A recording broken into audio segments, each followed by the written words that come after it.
What's happening, guys? Just before we start this week's episode, I want to let you know, if you love this podcast and you want more of it, you can get an extra episode every single week exclusively on patreon.com/haveawordpod. If you don't know what Patreon is, it's basically a way for you to financially support this podcast whilst also getting some benefits for yourself in return. You can sign up for £3 a month, £5 a month, £10 a month, and obviously the more money you give, the more benefits you get. But even if you just sign up for that £3 a month, which is the price of a fancy coffee or a pint in a shit boozer, you get an extra episode every single week, exclusive. No one else gets to see it apart from the Patreons. And you also get 24 to 48 hours early access to the public episodes as well.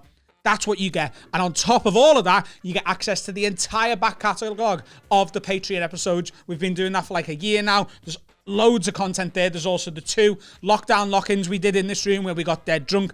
They only go on Patreon. The ones we do in the future of them will only go on Patreon. If you support us, you get shitloads of content for us, and you can only get it at patreon.com/haveawordpod. Go sign up now. Pause it here, sign up, and then come back to this episode. It's going to be a belter. What's happening, guys? It's sponsor time, and this week's sponsor is CoinCorner.com, a fast and easy way to buy or sell Bitcoin here in the UK. If you don't know what Bitcoin is, I don't know where the fuck you've been, mate. It's the #1 cryptocurrency on the planet. It's been around for over a decade, started in about 2008. Over the last few years, it's getting loads more attention, which has seen a 300% growth in its value since June 2020. There's loads of reasons that people are buying Bitcoin. The main one at the minute is to store value.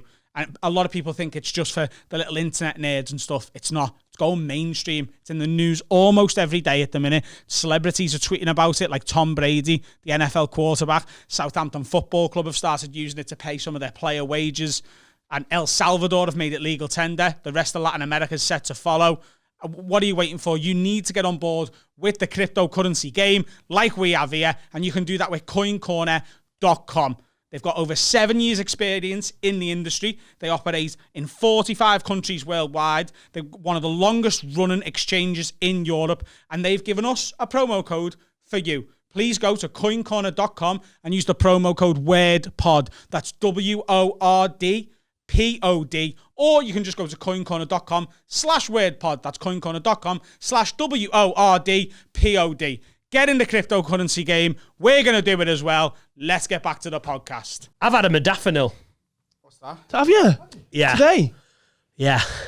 Why? I feel great. What's a modafinil? Is it like cocaine? Yeah, it's just like cocaine. I mean, it's to be fair, it's narcolepsy medication, which I do suffer from. If anyone's watching. I thought it was an ADHD medication. Yeah, I think it's used for that as well. What it's been used for today is, got up too early, want to do podcasting well, got a gig tonight. Woo! Oh, so it is like cocaine then? The lads used No, to it's do a with that. narcolepsy Keeps you awake. medication. But it's to say I reckon cocaine would work for narcolepsy. You fall Right. asleep. Whoa! Yeah, it would. It would. Doesn't it give It's you not 6 exactly hours the same. It's of not laser focus? I feel laser focused. How'd you take it? Do you snort it? Yeah, yeah. I actually bum dropped it. You bum Yeah. dropped some Plus, modafinil. it's the pollen count's bad, so I stuck an antihistamine up there as well. Where did you get them that If from? I sneeze, I'm going to lose about £4 of medication into my knickers. Where did you get that from? From a doctor, because I've got that narcolepsy, that I've been suffering from. So it's a real thing that I really suffer from. Yeah. Online, dodgy online. Yeah. Did you get it online? Yeah. Where'd you get it Yeah. From I'm definitely a real doctor.com. See, you're referencing something we talked about on a Patreon episode, and you forget we've got about 30,000 listeners who aren't Patreons yet. 30,000 people not fucking concentrating. Take a modafinil and wake up. Patreon.com/haveawordpod. I've had 2 codeine, so we're sort of on. Oh my God. I've had 2 ibuprofen, 2 paracetamol. I'm not even messing because I felt rough after my vaccine. You've had a what? Give him the mic. What's a Buscopan? What? How do you not know what a Buscopan is? A Buscopan is? What's a Buscopan? It sounds like... It's for like if you've got a bad Is it a stomach. Welsh cake? Oh, sorry. No, it's like if you've got a I bad stomach. fucking love Buscopan. Yeah, but I can't take something for having a bad stomach because I'd need it every day. Yeah, idiot. You don't want to get addicted to something.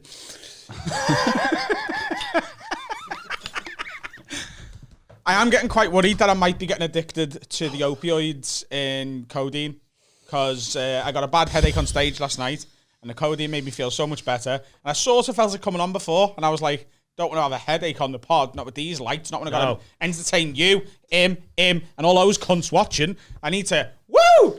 So I had a codeine, and you know what? I feel all right. Are they the ones I gave you? What? Are they still going? Yeah, you gave me a full box of them. I did, yeah. You gave me a full box. Like, you gave me like 500 codeine. I know. Yeah. Yeah. So if you're a young watcher or listener, don't do drugs. They're really bad for you. But if you're pushing late 20s or, God forbid, 40, you've got to get through the day, haven't you? You've Bit got of to codeine, bit of modafinil. Because life will grind you down. Yeah. Might try smack later. Would you try heroin? Would I try heroin? Different comment. That's a weird website that you get that from. Was it from the dark web, Dan? What? Was it from the dark web? Do you think it was from the dark web? I use Mozilla Firefox. That is the oldest of the... I refuse to let the Gmail for Have a Word Pod, click to the updated version. I have it on the old HTML because I like it, because I know it.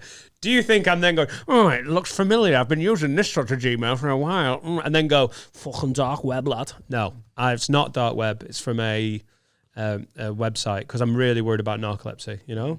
So Can you get Google Chrome, please? No. But Up until very I feel recent- great. Focus. Sorry. Go. Up until very recently, I was convinced that codeine just didn't work for me. I just thought it was just like having a Smartie or something. Do you know what I mean? Until you start smoking it. Doesn't work. Can we just say that? It doesn't, does it? Have you ever felt better after a paracetamol? Ever? Have you ever had a headache and gone, I'll have a little painkiller there, a little paracetamol, and then being like, oh, lovely. No, because they're piss weak, aren't they? But, you know, the soluble ones, when you're a bit hungover, they help a bit, the soluble ones. I don't know what the big difference is there. It should say on the box, disclaimer, doesn't work. Yeah. Just joking. Feminax for a hangover. That worked a treat once on the way. Feminax? Feminax is for... Hang on, let me try and guess. Axe, I'm going laxative. So wound. it's for women who need a shit. Yes. You know, although you're wrong, your logic makes more sense than the actual name of Feminax. Women, are you bunged up? You don't want to shit like a man. Shit like a lady in a field on your own. Two little... What's Feminax? Pink... What? What's Feminax? It's paracetamol, ibuprofen for women. But it's in pink packaging. So that's, you know... Women love pink stuff, and that's an absolute fact. And they won't feel patronised And the gays, for them. they do as well. They'll be watching it on the pink iPhone thinking, The thanks, Dan, gays. you know me. Yeah. The gays. Feminax is for your menstruals, if you're feeling... And a lad in Rochdale were like, mate, if you've got hangover, these work really well. And I was like, I'm just going to do this because I'm a comedian. I want the story. And about halfway to York, I was like, oh, he's bang on there. That's worked really well. Diorolite, Barocca, and Lucozade all together. Right. So Diorolite, mix that with a bit of water, put a Barocca in it, and then mix it with a full bottle of Lucozade. Have that. French toast, line of cocaine, we're off. Isn't that like Mentos and fucking Coke? 5K. What? That sounds like a Mentos and Coke kind of concoction. No. It's really good. It does help. I swear to God it helps. How's your... Because we all well documented on here, you've got a slightly explosivo body. Yeah. That's not the official medical term for IBS, but it's pretty well... That Do explains splashy it. poos on the daily. Whoa! Good morning. Splashy How poo.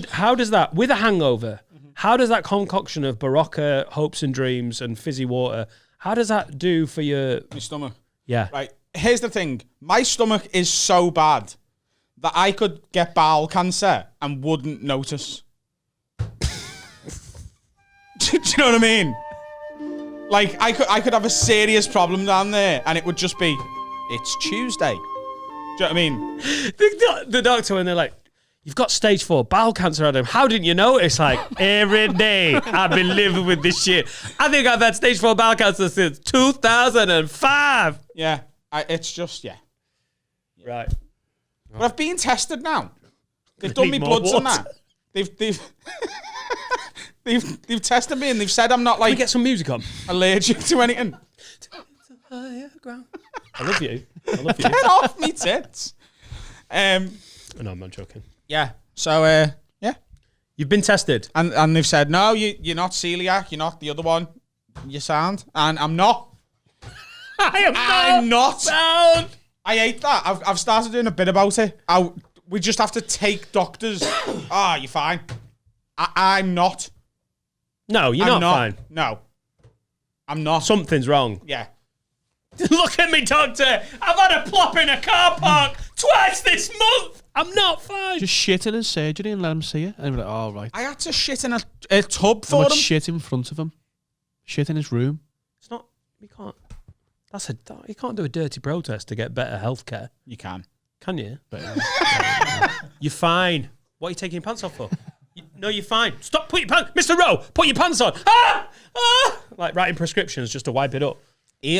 As I'm pulling my pants down, he'll probably be like, why are you getting your dick out? I'm not. Get me bum all out. Different game altogether. You know what I mean? But as soon as you unbutton one bit of the jeans, dick comes out. What game is it? Flopping around. What games are we talking here?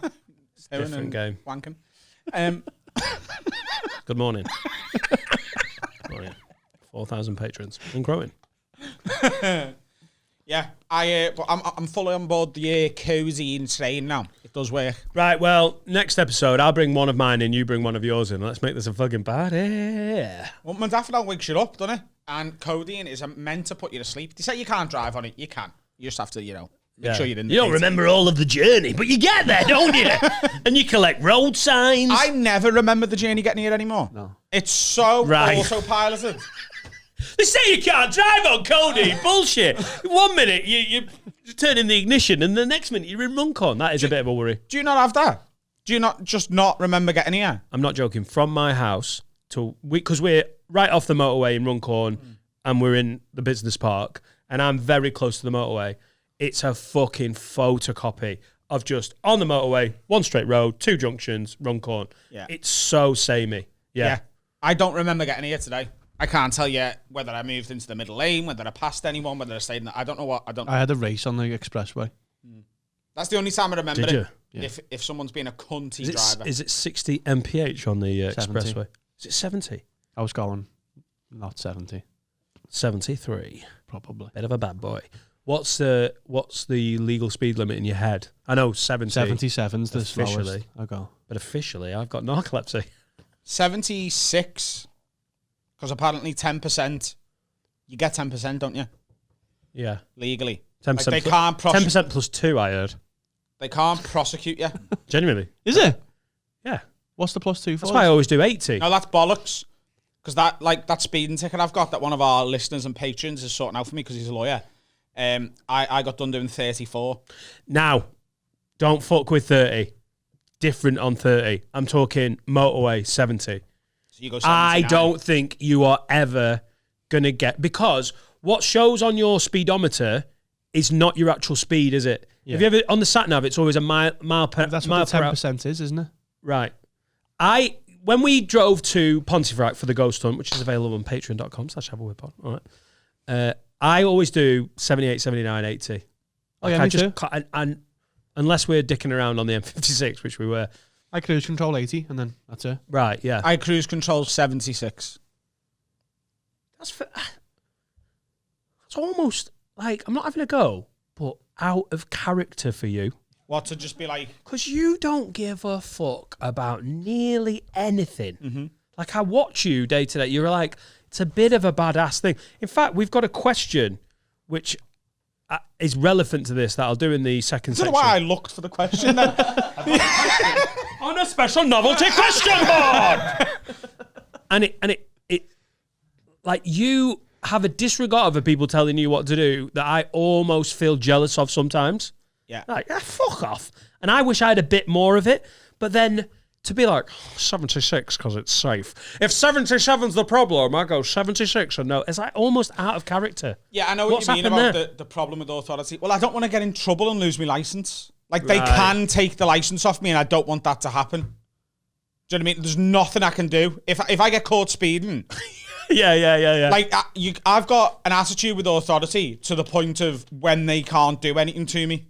Or they can't take anything away that I need. oh, I'm a big man until there's actual ramifications. Yeah, Essentially. So if you Like, speed for on the M6 and like Wigan Crown Court come in, you can't, when they're trying to give I can't you... be like, well, I'll just keep driving. 'Cause Hey, I won't, will I? I'm fucking Scouse, not English. Rowie bags out. That's not how the judicial system works. But like Freddie Quinn last night, a gig with Freddie last night in Liverpool, and he was like, oh, he did a gig last week for a promoter that you'll immediately be able to guess. He was doing tour support for a bigger comic, and after his set, the promoter went, you swore a bit too much tonight.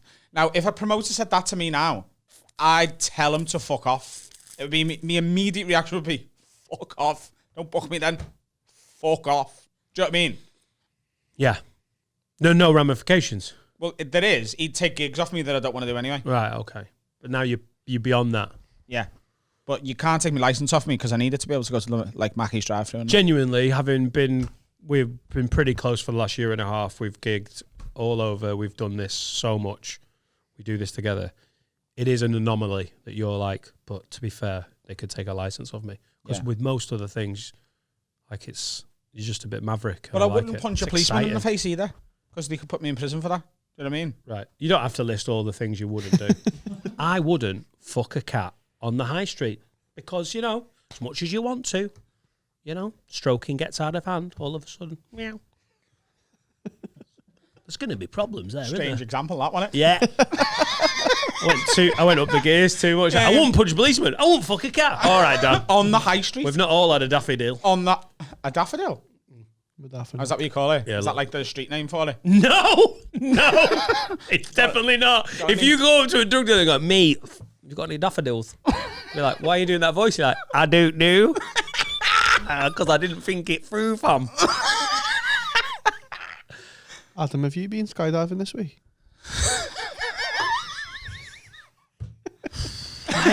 Mate, when Producer did you... Carl. When... Left! Oh, Carl. What was so brutal about that, and I've said this before, I know he's not the one that's the moral compass for this gig. If I look across and Adam's not laughing and going, what are you doing? Then it's trouble. But I literally did that thing and Carl sort of broke eye contact with me and just went, Adam, have you been skydiving? That's awful. I didn't go skydiving this week. So anyone who watched last week's episode will know I was supposed to go indoor skydiving on Tuesday. I didn't go, and I can't even get a refund because you have to, when you tick terms and conditions, because you just tick terms and conditions, it turns out a very important one is you can't go indoor skydiving if you've had a dislocated shoulder. So, but we were getting ready to go. Who is this new Adam Rowe? There's terms and conditions. No. There's ramifications. So, this codeine's softening you up, kid. Here's what happened. Me and Sam were getting ready to go. And she went, just check the email, make sure we take everything we need. And it said, you've got to sign this waiver before you come. Put your order number in, sign the waiver. So it's saying, are you pregnant? Are you over 20 stone? Is your mum a dickhead? You've got to take everything. Have you fucked a cat? Do you remember from before? On the high street. Nice one. Lols. Might get funny if I keep saying it. Let's see how that pans out during the episode. Thanks for watching. I can't wait for Harry Robo to design a t-shirt with you fucking a cat on it. Do that now. Please. That's not going to... So then it was, has anyone ever dislocated their shoulder? Who's coming? And I had to tick yeah. And it said, was it in the last 3 years? Yes. Has it happened more than once? Yes. And then it went, right, you can't come. So I went back and I deleted the... Oh, have you had surgery was the other one. It was no. It was like, you can't come. So I was like, I'll tell them I've had the surgery. And it still went, no, you still can't come. And then I changed it to just happened once. No. And has it happened in the last 3 years? So you did the same thing that people do with car insurance. Like, yeah, I do about 30,000 miles a year. Yeah, leave it on the road. Can we have $2,000? Fuck that. Let's go back on comparethemarket.com. I do 42 miles a year and it's kept in a bunker. Oh, that's 83 quid a year. Brilliant. Cool. So I rang them and I was like, what's going on? And they were like, yeah, well, when you booked it, you had to tick a box saying no one's dislocated the shoulder or pregnant. So, soz. And I went, mate, can you just give me a refund? Because you're going to give me a refund anyway. I'm going to speak to your boss and then it'll get sorted, bonus. Can you just do it? No, he won't give you a refund. You've ticked the box to say no. And I went, yeah, but I didn't read it. And he went, well, you've got to read it. I went, yeah, but do you read it? And he went, no, but I haven't dislocated my shoulder. And I went, look, I've ticked the terms and conditions because you've got to tick them. Because it said, something like, I agree to arrive 40 minutes before my flight time, and I've gone, I guess 40 minutes, yeah, tick. And then the next sentence is, no one coming is pregnant and no one has ever dislocated the shoulder. And you'd already got bored. Yeah, I got bored Really at sentence specific, one. isn't it? What? I mean, I get it because you're weightless, but it's really specific. Well, it's the shoulder thing makes sense, doesn't it? Yeah, because you're weightless. Was there and nothing doing about that. the neck? Because surely you're like, what? I think if you dislocate your neck, I think you've got more problems and you can't go skydiving. Have you ever dislocated? Have you ever been decapitated? Has your head ever First fell off? question: has your head ever fell off? Not figuratively. So you're not getting your money back? No, but they have let me rearrange it, so my bird and Amara are going to go. P.S. right. You never read any of the terms and conditions on anything. South Park did a brilliant episode about that where everyone just goes, oh, there's an updated terms and conditions, you've got to agree to it. And you're like, nah, just quickly. They could put all sorts of shit in there. They could literally put in it, the boss gets to fuck you in the ass, like, at the end of your thing. Yeah. Someone's gone to court and won for that, though, you know. I don't know the details, but someone's took a company. You didn't to read court the rest of it, you got bored of it. Yeah. for ticking, and then he gone to court and won for not reading the terms and conditions. Honestly, shout out to all the people that do read all the terms and conditions every time that like there's an update, and make sure you never like I socialise with you. I'd never want to social. Boring fucking fastidious cunts. Of course, no one checks them. Like it's just that, like who would want to? Like The terms and conditions are that do you want this? Yes or no? Essentially, isn't it? You can read them, and not like something, but you still got to want it. Right? Yeah. He still would have went, wouldn't he? No. You wouldn't have went. What do you mean? If you'd have read it and went, dislocated your shoulder, you'd have said, if you'd have said, no, I haven't, you still would have went. No, because then I could have just done that the other day, couldn't I? Oh, so you seen the pain I was in? so you weren't going because you didn't want to go as well, because you didn't want to hurt your shoulder. Well, obviously, if it's so specific, Yeah. like, it means that it's a serious problem, doesn't it? So, in my head, it's like, well, my shoulder's going to come out. And because of what happened last time, I'm not If you're new to the podcast, last summer, Adam dislocated his shoulder for the second time. For the second time, asleep, like lying down in a bed, not indoor skydiving, indoor sleeping. So I think it's quite sensible to be like, I might be a little bit hesitant about going, wow, is it because you're on like the fan, and you're like, You're getting pushed and stuff. It makes sense. Your arms are out, like... Imagine if you're skydiving, if you're all like around the thing and you're watching Adam, he's like doing really well, and then you just heard snap, and one arm was like he was going, I got a question! Boom! Oh, that would be brutal. So we went out for food instead, because my missus had got a job earlier that day, permanent, good job, and took it to Cowshed, which is owned by the lad who used to run Baby Blue in Liverpool. His name's... You know, he used to run Blue, as in, he was a general manager of Blue above Baby Blue. Nice. Why is it called Cowshed? Because the steak place. Steakhouse. Cool. And the chef properly fucked up my meal twice. So what happened was, Sam ordered whatever. I ordered the special, which was a fillet steak. What? Nothing. Disability? You go straight to disability, did you? No. Oh, they don't know. I was just thinking about your arm flailing. Okay. I ordered the special. That's just been an absolute child. God. Cajun chunky chips with a fillet steak and pink pepper sauce and sauteed mushrooms. Now, I ordered it medium, and it came so unbelievably well done that I was like, this is shit. That's not good. That is not good, chef. In a steak restaurant as well. So Yeah. I said to them, mate, this is like very well done. You I always order medium. I get medium rare, me. Right. Yeah. Yeah. I just think medium's like putting it on the fairway, innit? Yeah. Because Yeah. then if someone overdoes it, it might be like a medium burger. to well. Because I don't mind it medium or medium to well. I don't even mind it medium rare. Medium's just nice. When I've seen people get too specific about what they want, and they're like, yeah, medium rare. And then the chef's like, oh, it's like almost You ever done the finger uncooked. thing? Right. With your thumb. That's how it feels. Yeah. Like that's rare, is it? And then that's Right. how you know. Right. I think well done steak is so fucking disappointing. It's a waste, and it's especially if it's a fillet. Just a burger. So I ordered it medium. It came very, very well done. And he said, oh, okay, I'll swap it for you. And then the waiter went, shall I ask him to do this one medium rare for you? So that he definitely gets it right. And I went, no, ask him to do it medium. Like, I want it medium because I'm exactly like you. If it's a little bit under medium, then That's the most amazing logic. Let's tell him to do it medium rare because he is stupid. So, you know, like, that's literally like going, listen, there's always going to be he's always going to veer left. So you just tell him to go a bit right. That's so stupid. yeah. So I went, no, I want it medium. And he was like, yeah, but, you know, he's obviously... And I went, yeah, but I want it medium. Because in my head, I'm like, if it's a little bit towards medium rare, don't mind that. If it's a little bit medium well, I don't mind that. It was well done. I was like, I just want it medium. So he went away and he come back and give me my new one. And I cut into it and it mooed. It was blue. It was just blue. Like, and do you know what? Because I'd waited and Sam was halfway through eating her tea, I was like, I'll just eat it. And I took one mouthful and I was like, that's horrible. So I just left it open. Yeah, when it goes, ow. Yeah. I was just like, I'm just going to leave it open. And I spat the thing into the tissue. I put the tissue in the middle of my plate. And he come over at the end and he was like, what's the matter there? And I was like, well, that's not medium either. I'd rather it be well done than like this.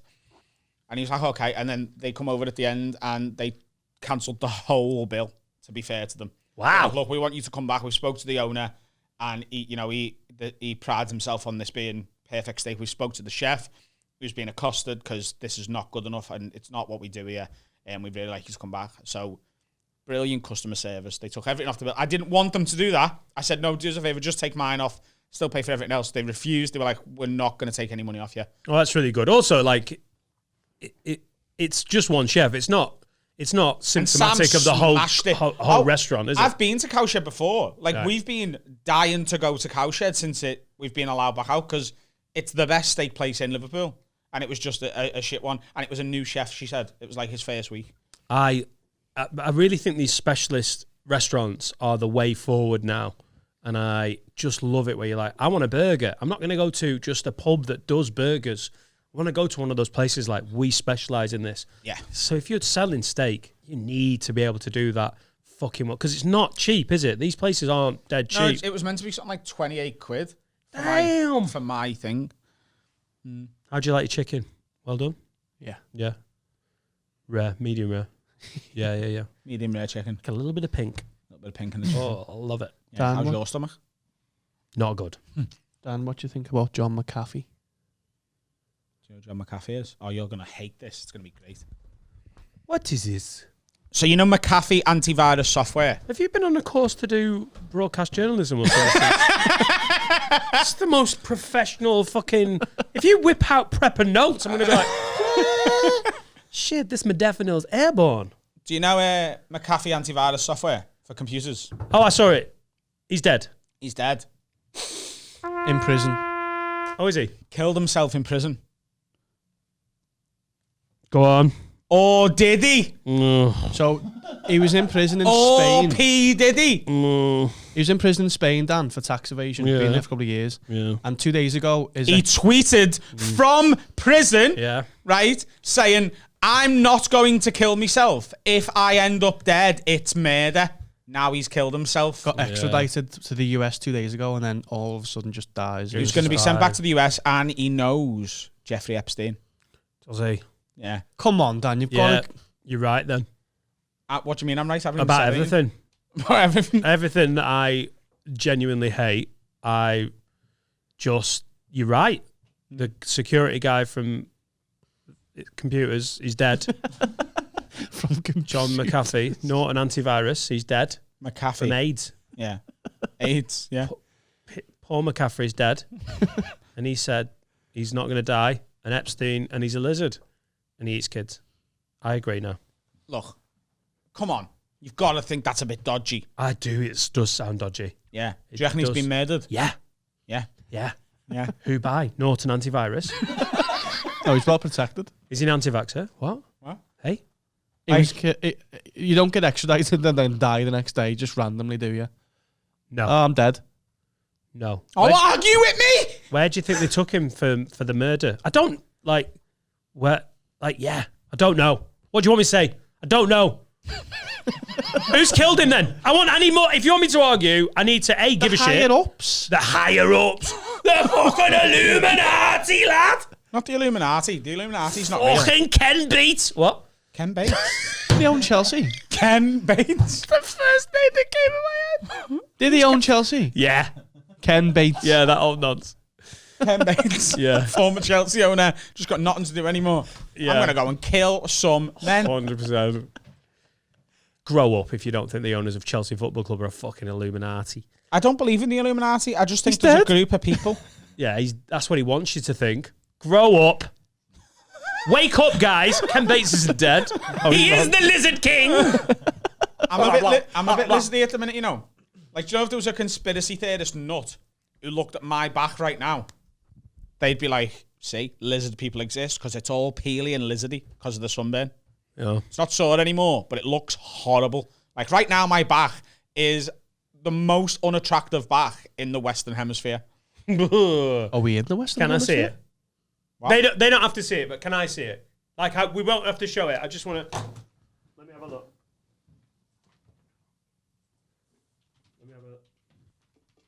It's not that bad. Fucking hell. Northern Hemisphere. Not that bad. You're all right. You just need a bit of moisturiser, kid. I've been aloe vera in it every night, Yeah. and it won't fuck off. We went from conspiracy to skincare quite quickly there, didn't we? So you just think, whatever. About Pat McAfee, You're not interested. Joe McCarthy. Joe McCarthy, Joe McKeldry. Nixon, Joe McKeldry. He won the X Right. Factor. Joe Mixon, Cincinnati Bengals, Tigers, McAfee. Rawr, Frosties, Joe McAfee. Cornflakes, John McAfee. John McAfee. John Coffey. I got the cancer, boy. He got killed in prison as well. Who? Oh my God. It's linked. He died in prison. They killed an angel. Norton antivirus killed an angel. The thing is, What's happening? I'm high. I think, like, they leave clues for us to find, do you know what I mean? Because it would have been this fella was 75. And by the way, He died. that's what I'm saying. He killed himself is the story. Right. Why didn't they just say he fucking had an anal prolapse or something and died? What? What? Wow. How bad is your body health that you think 75-year-olds just go, fucking hell, Gene, me gutter, blah, blah.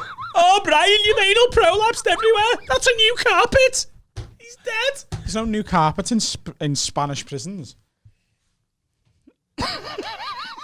How can you argue with that?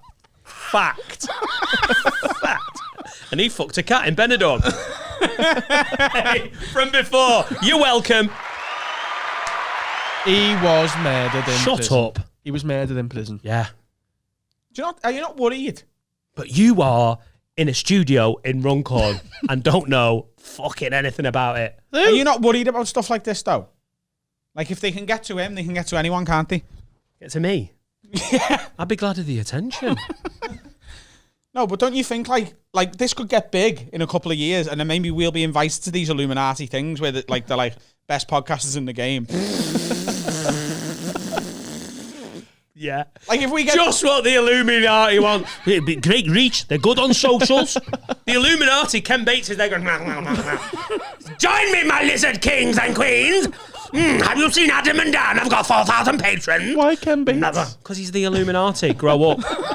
How is he not the Illuminati? He's an 89-year-old old Chelsea. He's an man. 89-year-old dead guy. He's In not your dead, he's head. alive. Oh, is he alive now?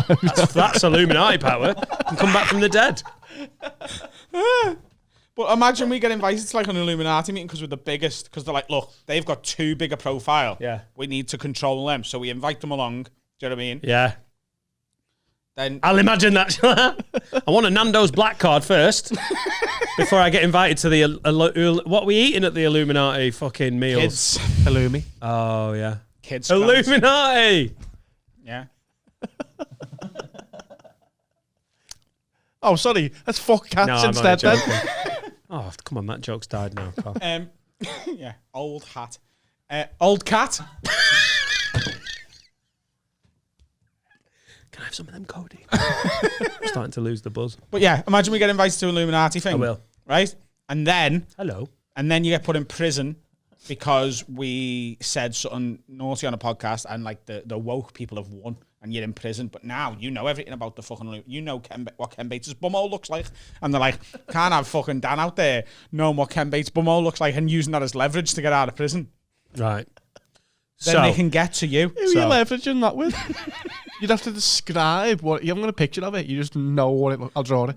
Yeah. I think if you just look through the back catalogue of all the bollocks we talk, we've literally run out of stories. We are getting really annoyed about steaks that have not been cooked properly. I'm having quite a lot of fun with it. I think Ken Bates would be, I think it'd be irresponsible to show his bumhole at an Illuminati party and not expect us to talk about it. I think maybe the Illuminati are a bit smarter than that. No, they're careful about who sees the bumhole. No, but like, they all get naked and fuck each other and that, don't they? So, like, yeah, you're going to see a bumhole at their parties. Right. Who do you reckon in the world has got the hardest bumhole to see? The Did you know Queen. that is a thing, isn't it? Because I quite like the idea of like group sex and orgies and all that. Not today, Finn. But you don't really want to see some dude's bumhole. It's sort of it's what like, the collateral damage of watching porn sometime, isn't it?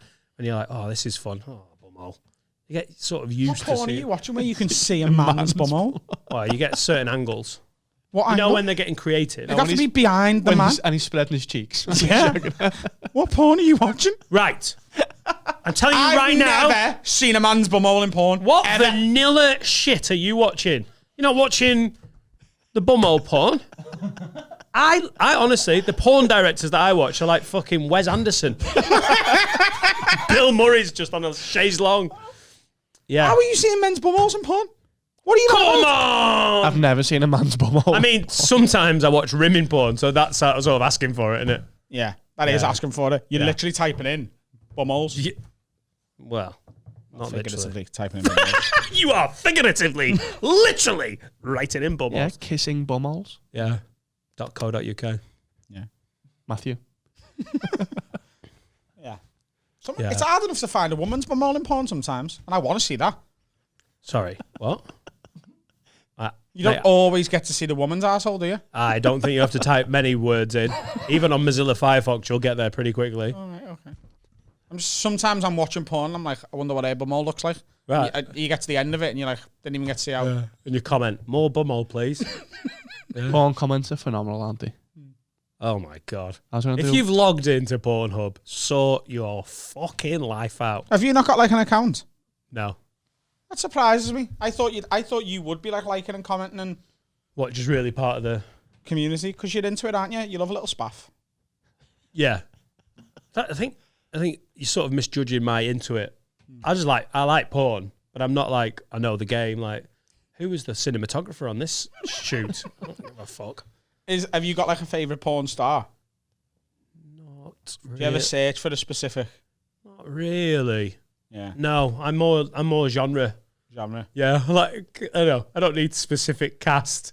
Yeah. You know. So if you Like find out Phil some specific Dick porn and stars in like a new Susie film, Tits. you don't make sure to go and watch it. No, I'm not It's like, not like oh, Oscar shit. winners. Yeah. Like if Daniel Day-Lewis is in a new film, you're like, might watch that. He's great, isn't he? Yeah. You're No, not I like know. that. I'm not like waiting for the big release. Oh God, you know, Blowbang 14's coming out. Can't wait. 14. Oh yeah, they've done some Blowbang. Do you have to have seen the first 13 to understand it? And that's some stand-up from 2007 to 2013 from lots of people. Should we have a break before we have a breakdown? I'm hungry. I'm hungry. Should we eat now? Yeah.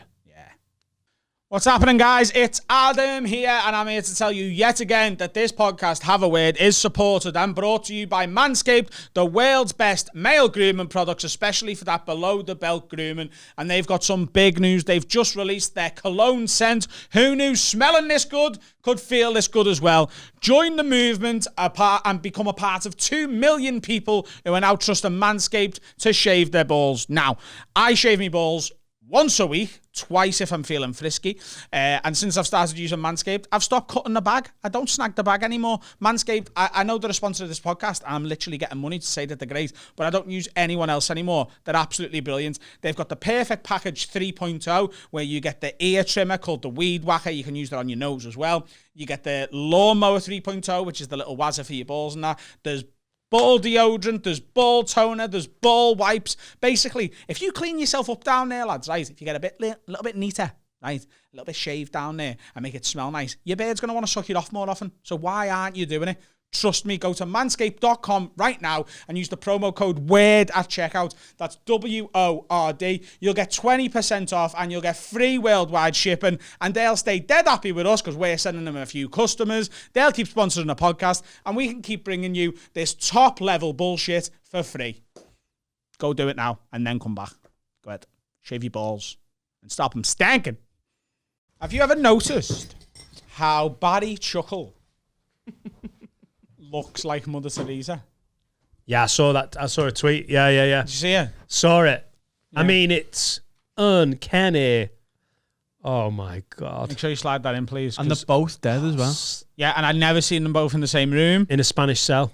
You know, there was never an episode. Barry Chuckle died in a Spanish cell. There was never He's about to get an extradited. episode of the Chuckle Brothers with Mother Teresa in. Because they couldn't possibly do it. There wasn't a lot of guest appearances on the Chuckle Brothers, was there? Not in terms of like, you Chuckle know. Vision. Was it called Chuckle Vision? It was. Was it not called the Chuckle Brothers? They are the Chuckle Brothers. Vision, They are the Chuckle Brothers. Have you ever seen a picture of the girl's dick I in the look glass? stupid. What? It looks like there's a dick in the girl's glass. Yeah, it's great, that, isn't it? Yeah. Best episode. It's mad, isn't it, that like they went into comedy when their surname's Chuckle. Yeah. Anybody want to bite on that? Nope. They've been sent some free gin. The worst. The death by no one saying Got anything. some nice glasses. Oh, Gin balloons, they're called. I forgot the tonic water. Do you want one? I forgot tonic water. No. Yeah. No. Maybe. Gibbons Gin. They sent us this for free. They're a new gin company based in Liverpool. Very lovely branded bottle. I would buy that off the shelf in the Aldi if they stocked it, which they don't. Backtrack on that. In the Waitrose. In the Waitrose. Or another high end. Aldi's got a good selection of ale that you've never heard of, isn't it? Has it? I knew Lidl did brands pretty well. Yeah. Gibbons Yeah. Gin on Instagram. They're giving us this to drink on the next lockdown lock-in, which is going to be with Stephen Tries and his mate Max, and it's going to come out. Let's just double check the date. Because we know People are hyped about that, aren't they? I think it's coming out the 17th of June. No, the 16th of July. 7th. What? Friday the 16th? Friday the 16th of July. It's coming out. Just delete that I said. It's coming out in the past. Exclusively on patreon.com/HarperPong. I'm really getting into the old gin and tonics, mate. I'm going to be exclusively drinking Gibbons and tonic that Have you night. seen how much Finn doesn't suit hats? Wow. Tell them, Finn. Fucking hell. Finn, just look at the camera. It's the fact that it's white. Do you know that company have sent us free clobber? What's the name of them? Wink. It's the Wink, yeah. Wink Clothing. And I think they now, seeing their merch on your head, are probably regretting that. I imagine so. Do you know what it looks like? It's the hair. It just doesn't. You look albino. You look like an albino with that hat on. Can you just wear it in a less sort of dad at his child's sports game way? Little bit better. There you go. That's still- not as bad. It's Still still, not great, pretty is it? bad. Young American Paperboy, instantly. Oh there he my God. Can you just say this? 'Cause I What? Bill and Ted? Look at you. think that looks well better. Can you just say, like, right down the camera, Yeah. hello, I'm Finn and I'm an albino. Yeah. Hello, I'm Finn and I'm an albino. He delivered the line pretty well, didn't he? I'm going to take his hat off. Got a hat on now. Carl, what do you look like with the cat backwards? Let's have a look. Little head, you lad. Has he got a little No, head? He I've looks got like he's got a massive head. It was fucking just- massive it head. was giving me a headache. Oh my God. Carl looks like you could buy pills off him in Ibiza. Lad, you got any stuff? I'm on all night, lad. Bits. You both look ridiculous. He hasn't got a hat on. What? He hasn't got a hat on. Can't see anyone. Because it's camouflage. Can't see anyone. Wink clothing, ladies and gents. Not worn by me and Adam, but if you like production staff in funky hats, we get sponsored by gin companies. It's great. Gibbons Gin. If anyone else has got a company, by the way, and you want to send us some stuff, you can. Apple. We're for sale. We are for sale. Yeah. What other sponsor are we looking for? Yeah. Would you let someone Shoes. We've already covered that. sponsor like Paper. It's good for writing on. Sorry, go on. Would you let someone like sponsor one of your body parts, like with a tattoo? Would you have like a fucking Heineken bum? A Heineken bum. Heineken bum cheek. Right. Is that Bum something cheeks that brought to you by Heineken are really Heineken. putting money into? Well, not Heineken Men's then. bottoms. I don't know. Andrex bum cheek. It feels better, doesn't it? Yeah, Yeah. or like a fucking, Teddy's chocolate orange tits. Terry's chocolate orange tits. Puma bumhole. A Puma bumhole. Yeah. Can I Don say? A. Dick. No. A Lonsdale gooch. What? They are Gucci, aren't they? Slazzing your arsehole. Gucci? I've never... Is that anything to do with the little... Is Gucci the brand? Yeah. What has to do with... Yeah. Because even though the clothing's expensive, if you smell it, it smells like wee and poo at the same time. A little bit Gucci, a little bit sweat. Oh, a Gucci gooch. Sounds How are you good. getting wee and poo on your Gooch? I don't know. What's the smell of the gooch? Sweat? Sweat. It's salty. Like brine. It smells salty. Why are you saying that with so much confidence? Like you're always... Because I have a bit of a... Oh, no. Do you know the stuff hot dogs come in Don't a tin? even start I know, telling me that you don't have a scratch and sniff. Not but the perineum. I don't go all the way. Have a little, it's happened before, but it's like, of course. What's that got to do with this? Perineum. Should we start this section again? The perineum. Woo! The Gucci gooch. The Gucci Gooch. Gucci gooch. I love getting me Gooch tickled, you know. Really? After you've given it a wet wipe? Sam, get on that. Sniff it first, then tickle it. What just happened? What? What just happened then? What do you mean? You just went, He saw me move the camera. And I was wondering what he was up to. all right. You haven't commented on me jumper and I'm a bit disappointed. I thought you might like... It's not all about you, Adam. We've had some emails in. Do you like me jumper? Yeah. It's Gucci. Yeah. Is that Gucci? Or have you shat? Yeah, it's nice. If your Gooch smells like poo... It doesn't. It doesn't. Poo gooch. But it's not, it's Isn't he up? not a million miles away, is it? Pooch! Mark Poogash. What? Mark Poogash. First section was fire, though, wasn't it? Isn't that first section? Do you know who Mark Poogash is? I don't know who Mark Poogash Poogash. is. He's a BBC sports journalist. Mark Poogash? Oh, that's a different one. Oh, for fuck's sake.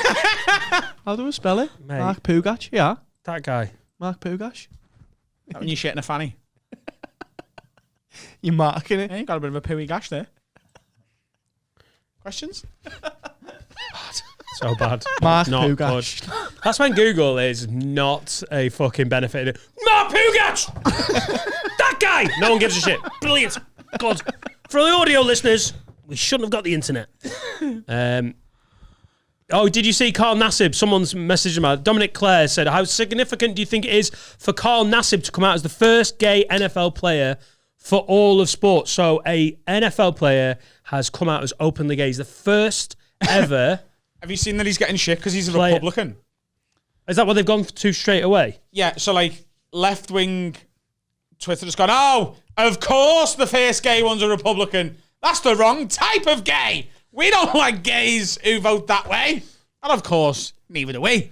But you can't be disappointed that the wrong person's come out as gay. I mean, he also earns probably $7 or $8 million a year, I would guess, at his sort of level, 5-6 million maybe, and that's he was on one of the documentaries they do. Hard Knocks is like the thing that build up to a season, and he featured on it because he was talking about economics. He was trying to teach other NFL players about interest and compound interest and how it works and how it develops. It does not shock me that if you earn that much money and you're into money, you would then be like, I'm fucking rich, I want to look after it. I'm a Republican. I can't believe he's the first ever player that played on a fucking NFL team, and everyone's like, yeah, but he's a fucking Republican. Like, that is not the point. It goes beyond his politics. It's mesmerizing that in 2021 everyone's like, fucking hell, that's big, isn't it? Like, that it's taken this long for that sport to have an openly gay player. Do you think in a few years there'll be enough openly gay sports people that they could be like bumming in the changing rooms?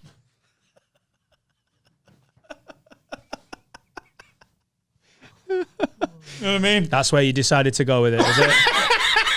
I'd Just say like- it's You not, fucking artard. What? Just like, oh, got a match in a minute. Give us a sec, boss. Come in his ass. Do you know, when I wrote that question out, I was like, I hope Adam doesn't do the thing I think he might do. Turns out he did. Turns out he did. Hang on a sec, boss. I'm going to come in his ass. Yeah. I think it'd be good. Do you know what I mean? Do you know what I mean? Adams, do you know what I mean? Fucking shake the bottle up, throw it in. Do you know what I mean? How would it be good, Adam, for bumming in the changing room? What? What's good? I think it's frowned upon. I think all sexual intercourse is frowned upon in changing rooms. You know, like big game. Tell you what, the defensive end, he loves to fuck his missus in the dressing room just before he starts. Everyone else is putting on the cleats. He's like, this is what we played for. Yeah, it's just frowned upon, doesn't it? Man, woman, cat. What if they're in a cubicle? It's gonna. What? What if they're in a cubicle? The fuck cubicle. Fuck pickle. We're just literally going to have a listenership of white straight bellends in about 3 months. Is it a white bellend? Hang on, why? What? That's what you take umbrage with? Yeah. That's the bit that you're like, hey, that's too far, Dan. No. Do you think the gay players are going to be fucking in front of everyone else? Do you know what I mean? I think we might just have white straight bellends. Hey, fuck off, Dan. That's disgusting what you just said. No, what I'm saying is, like, I'm not saying I'm against it. You pro it. You suggested it. Bum away? Yeah, bum away. Yeah. I think, imagine, do you reckon there'll ever be an all-gay team? Then there might be bumming. Come on, if everyone's gay. Coach gay, all staff gay. Coach Gay, that's his name. No, the coach is gay. Remember what Finn All the thought? staff are gay. All the players are gay. You win a match. Big orgy. Celebrate. Remember what Finn thought bumming was? Yeah. Touching bums accidentally. No, it was more like charge. When you're a kid, like not recently. Yeah. No, this is like when I was 7. I used to think men just used to charge each other backwards and like jump in the air. And backwards jump into each other. Just like a moonwalking duel. Yeah, essentially. Gentlemen, bottoms out. Yeah. And then just fucking charge. Yeah. Right. So that's what you thought bumming I was. only found out at about 14 that was not what it was. It was a bit late, but How did you find out? I genuinely think I was like, He tried to reverse bum someone. And they were like, what the fuck are you doing? Finn's experimenting with his sexuality on Rill Beach, just walking backwards with his arse I out. seem to remember I was like, oh yeah, it's a bit like bumming, like, and then everyone was like, no, that you're wrong there, because they were talking about like belly flop it. Oh no, what is it where you like jump in the air and then chest bump. I was like, yeah, it's like bumming, isn't it? And they were like, no, In not your head, were quite. they also like bent over in all fours? Because I'd love to know how you go from all fours. No. This running was backwards. standing. No, it was like run at each other and then at the last minute turn, bang, like that Oh, so running head on, Yeah. and then at the end you pirouette. to get the In momentum. your head, did you think it was happening in a bedroom? How big are the bedrooms in Rill that you think everyone can have a run up, swivel, and then fucking bum? It's more in the streets in real. In the street. Yeah. They're bumming in the Street streets. bumming. Yeah. Panic on the streets. running bumming. Out of season, out of season, out of season. Wow. Run bumming. So that's what we think about gay NFL players. Yeah. I think it's great. I think it's awful. There you go. Twist. Weird, isn't it? You think you know us, but you don't. Do you think he'd be treated differently by his teammates? Do you reckon his teammates already knew? Do you reckon he told them before he told the news? I wonder. I mean, to come out as gay, he did it in a really cool way because he was just like, just a bit of news. I want to let you know that I'm gay, and I hope one day soon it won't be an issue that players come out as gay, because there's something like 1,500 guys on professional rosters. There was a guy called Michael Sam that came out of university and he got drafted in the 6th round, and he was openly gay, and he was the guy that Bill Burr did the bit about, where everyone was like, oh my God, he kissed his boyfriend on draft night, he got drafted. And Bill Burr's like, that's what you get for watching the draft. I wish you'd fucking blown him. Yeah. Yeah. And he never made a roster, so he never actually played in the NFL. And Carl Nassib basically said, I hope one day soon, I have to do a little video coming out Wouldn't it be good if you were just like it wasn't necessary? Do you think being gay will ever get to the point in society where it's sort of like no one, because you're always assumed straight, aren't you? Do you know what I mean? It's funny you should say that, because on one of my NFL podcasts, their producer is called Erica Tamposi, and she's gay, and she just came out as gay about 4 or 5 months ago, and it was they just quietly made a thing about it because it was a big moment, and she hadn't even told the guys from the podcast, and she was like, it's huge because in the future you're going to have kids basically who go, so if you're a girl and you're watching the Premier League or particularly the NFL, if you're a girl in America, you go, oh, I can't play this. Yeah. It's just all men. And that's her point was, now that there's even just one gay player, if you're a young lad and you know you're different already, you know there's something different about you, you have one guy that makes you go, oh, I'm different, but he's different and he still did it. And it is kind of momentous for that. I don't give a fuck who, like which flag nonces don't like it when they're like 65, like, well, that's me, I'm not watching the Oakland Raiders no more. But it's great for the future generation to look forward, isn't it? Like, I hope that all the players are sound. I think there has been a really good reaction, but I think there will be some fuckwits in and around it who use it as like a barb. And that's surely why are there no footballers in this country that have come out as gay? There must be more. There was Justin Fashanu, and then look what happened. But did he come out as gay while he was playing? I don't think so. I think he came out later, didn't he? Really? I thought he was playing. And there was a lad that played for Leeds about 10 years ago that came out, but it's minimal, isn't it? Yeah. Oh, totally. And how many Premier League footballers are there? Like 40 odd on a squad. Yeah, talking 400 or 500 people, 400 or 500 men. There's got to be at least, you'd think, a percentage of people who are gay and just don't. I mean, there's 4 of us in this room, so you do the math. Maths. Yeah, you're not American. But what I was asking is, do you think it'll ever get to a point in society, probably not in our lifetime, but maybe just beyond that, where people don't assume you're straight? Sorry, I forgot what I was saying about Erica Tamposi. And she said that they go to hotels and with a girlfriend and they're like, oh, you want twin rooms? Yeah. And it's just little moments like that where they're just, the assumption is men are with women and vice versa. And it's a subtle thing that I think you'd never clock. And like you thinking that, I suppose, is, I don't know. It's a strange one, isn't it? Because it's just a statistics thing. What percentage of the world is gay or bisexual or some variation of like what would you say it was? What would you say in the UK? I don't even know if you can know that by putting it in Google, because haven't we just proved that a 27-year-old guy's come out as gay at 27? How can you find the stats on that without them guessing? Apparently there's 3.6 million. 6%? 6% of people. But do you think it would be more than that? Because I thought it would be a lot more than that. What have they done anonymous polls to? I don't know how they've done it, but this is a no one asked me. A survey. Yeah, what would you? I'm straight, but no one asked me. For now. Yeah, so how do they know? Because they've only asked. You know. They haven't asked you? No. Did they ask you? No. I'm dealing with my own stuff because I'm non-binary, so. Oh, yeah? I think so. You reckon? Well, as soon as I work out what non-binary is, I'm thinking that's where I'm non-binary means you do not conform to being either 100% man or 100% woman. You're sort of in the middle. So you like cars, but you don't mind Barbie dolls as well. It's a scale, isn't it? Oh. Yeah. I like a bath bomb. Yeah. Right. By some people's definition, that makes you non-binary. Because you like feminine things. Oh, really? Yeah. Yeah, but then aren't they defining things as feminine, which is not non-binary? No. Non-binary means... So, binary code is ones and zeros, isn't it? Yeah. So, it makes everything black and white. It's this or that.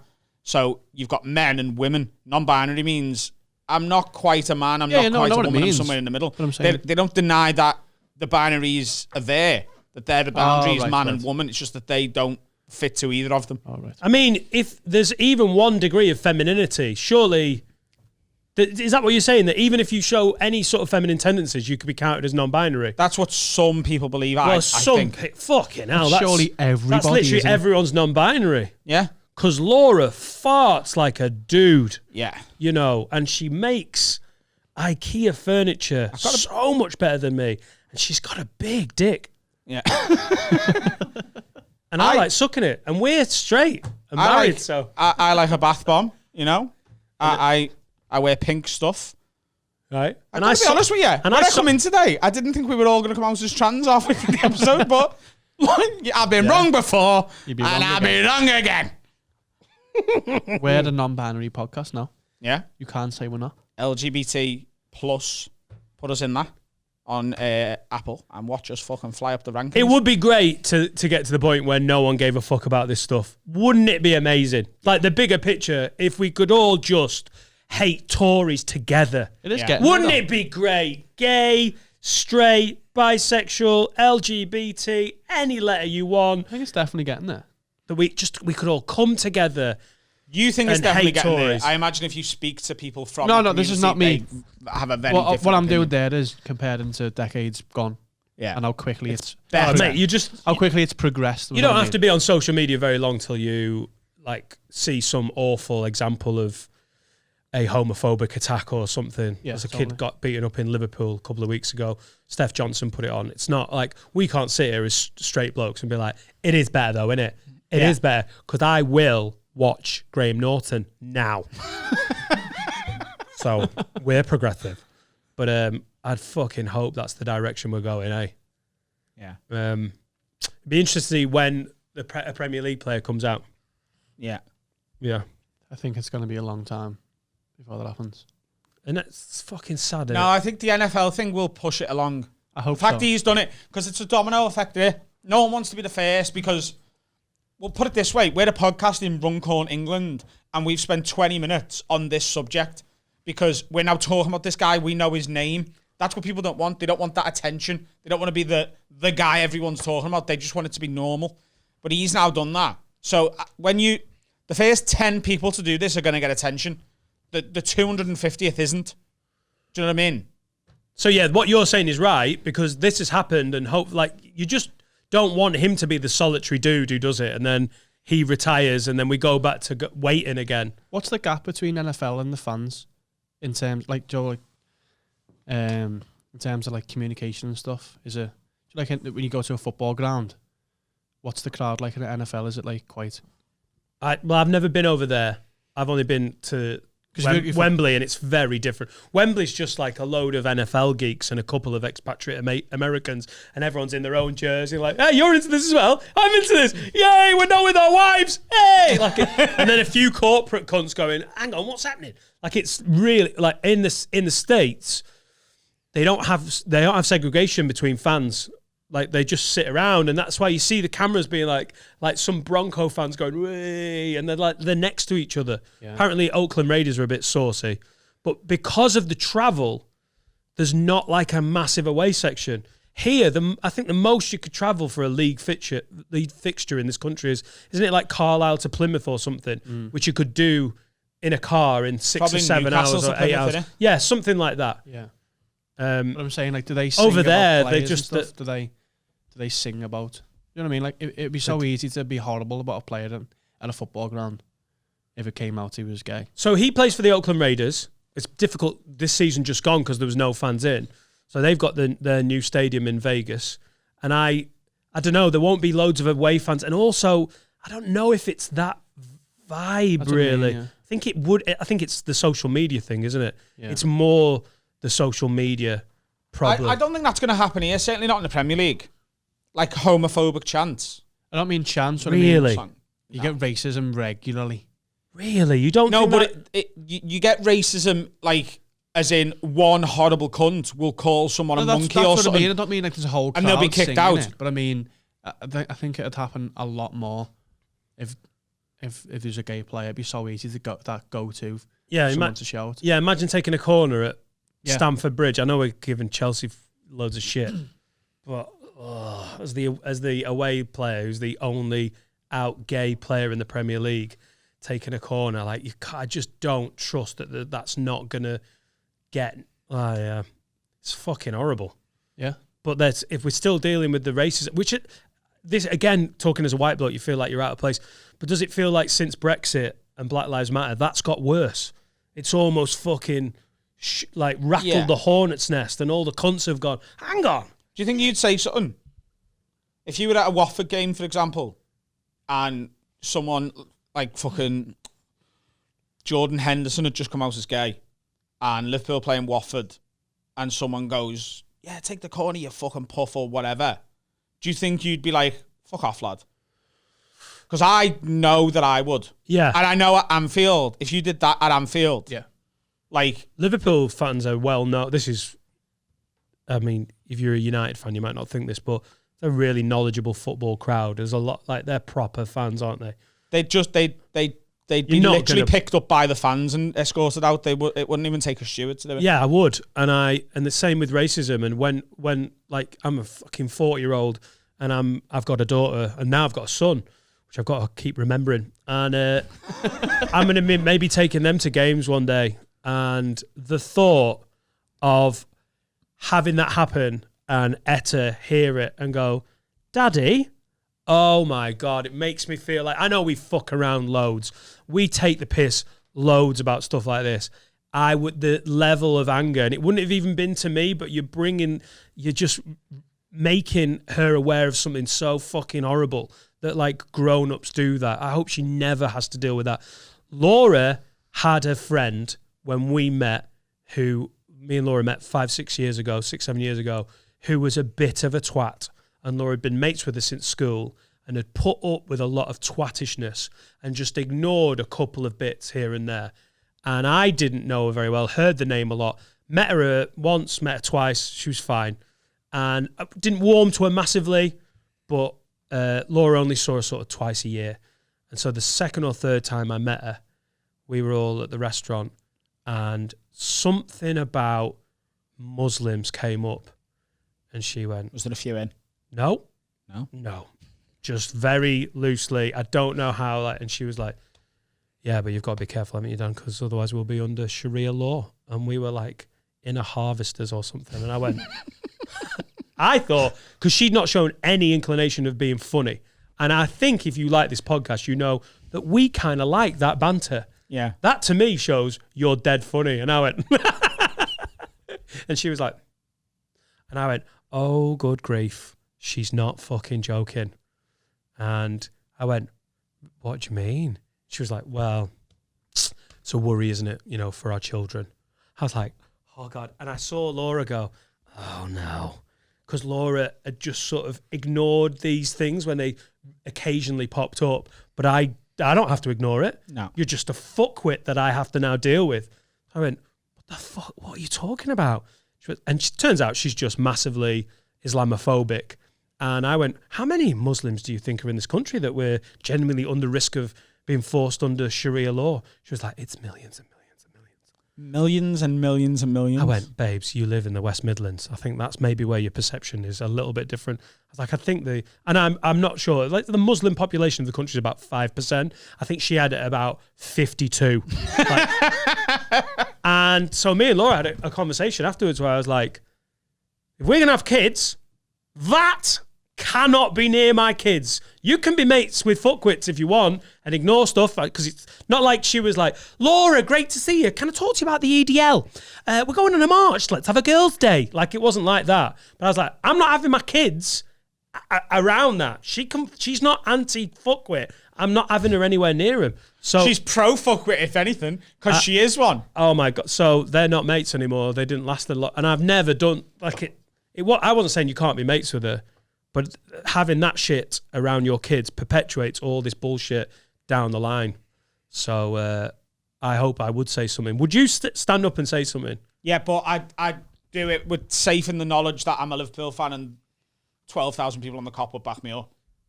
Yeah, like you're getting in a fight, but you know you got your boys. Yeah. Hey, that's homophobic, innit? Everyone, innit? Yeah, if someone said that, I'd be like, don't be like that, lad. Shut the fuck up right now.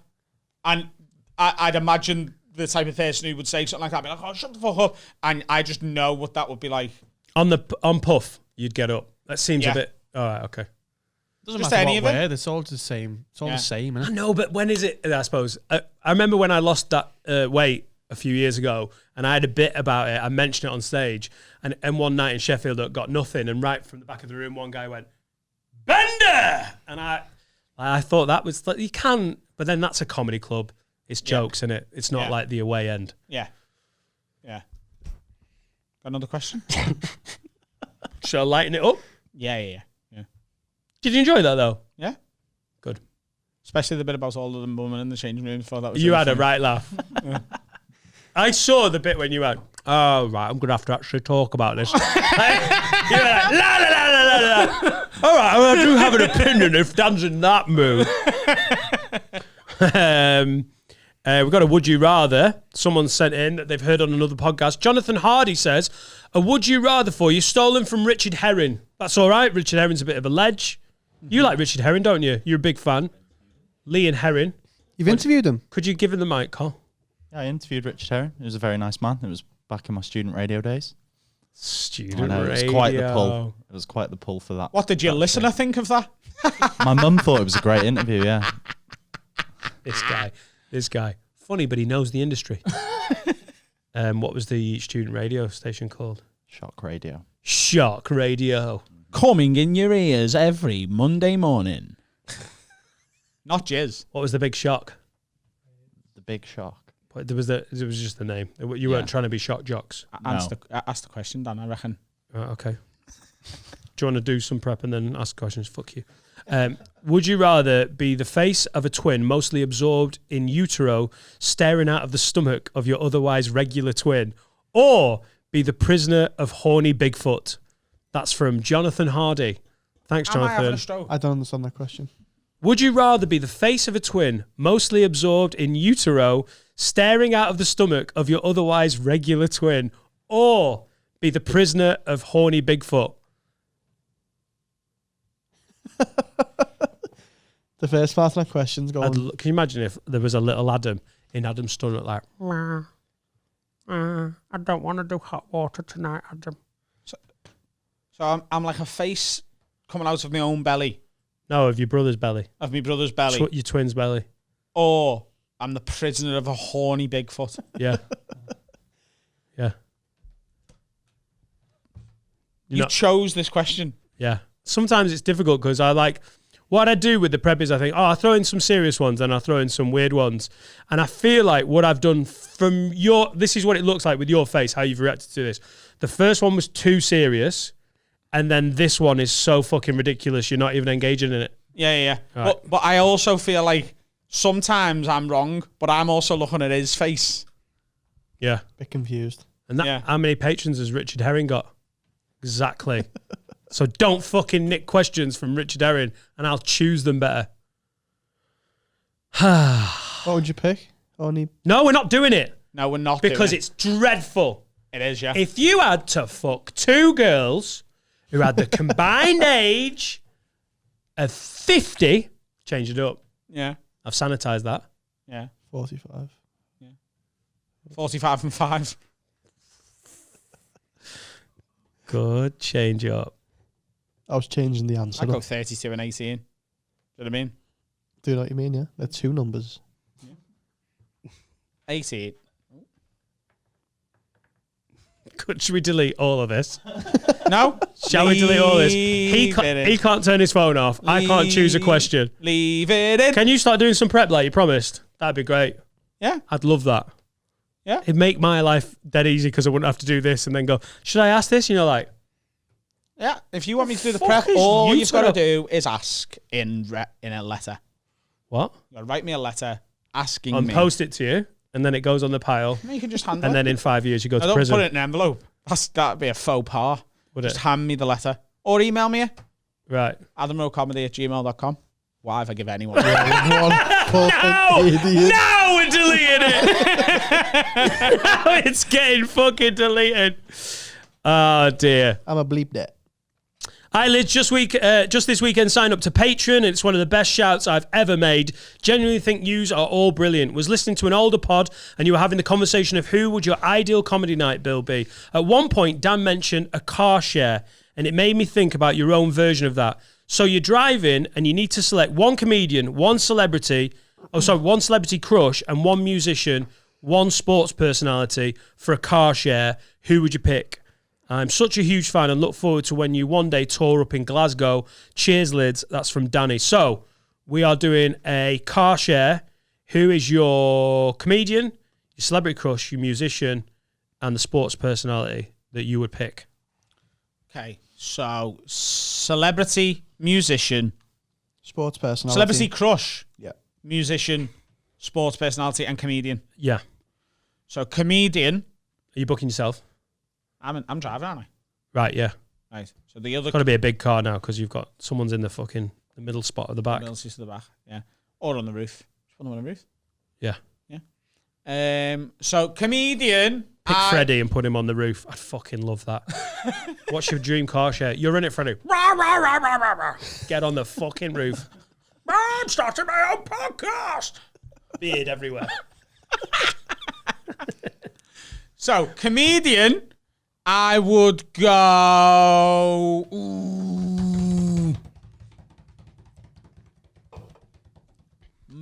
Kevin Bridges. He'd be good on a car share. I reckon he'd be a sound, good laugh. Celebrity crush, Helen Mirren. Have our celebrity crushes merged? Have we spent so much time with each Just other? really getting into MILFs. She's a gilf. She's isn't a gilf. Yeah. I think she's a great gilf. Yeah, she is. Oh, I fucking love. Sports personality.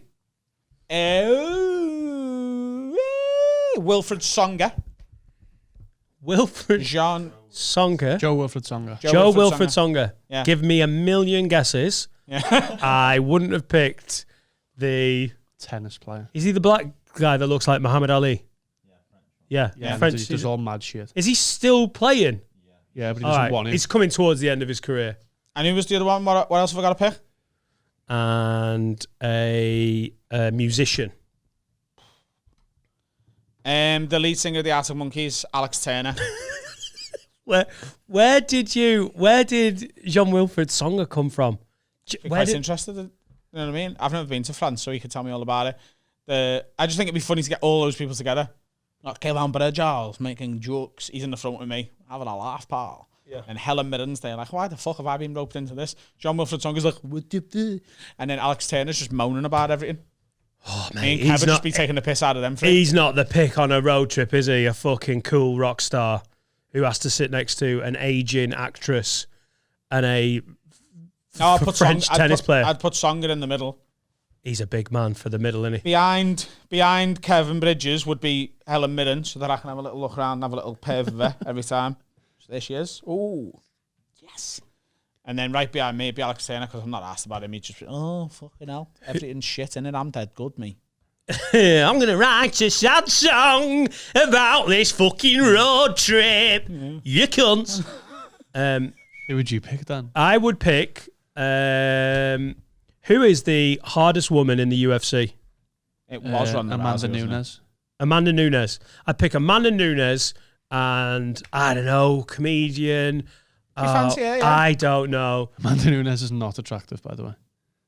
It's meant to be a crush. I'll go Russell Brand. Just picking a name out Yeah. of nowhere. Amanda Nunes and Russell Brand in the back. Right. Everyone else in the front. Just let them hang out. Yeah. I just picked a name. You picked a woman who could punch almost any man's head in. Yeah. Repeatedly. Yeah. Really fucking hard. Leg hold, snap something. Yeah. And just a comedian at random. Russell Brand. Yeah, I'll go him. Yeah. Okay. Comedian is Russell Brand, and your sports personality? Or was she the sports personality? Yeah. And I also fancy her. Oh, so there you go. Oh, no. I'll have Ronda Rousey as my celebrity crush. She can sit the other side. Ronda Rousey's shit, though. Oh, she gone? Amanda Nunes punched her head in like 40 seconds. Yeah, but she's still like She's the still second hardest woman on the planet. Rose Namajunas.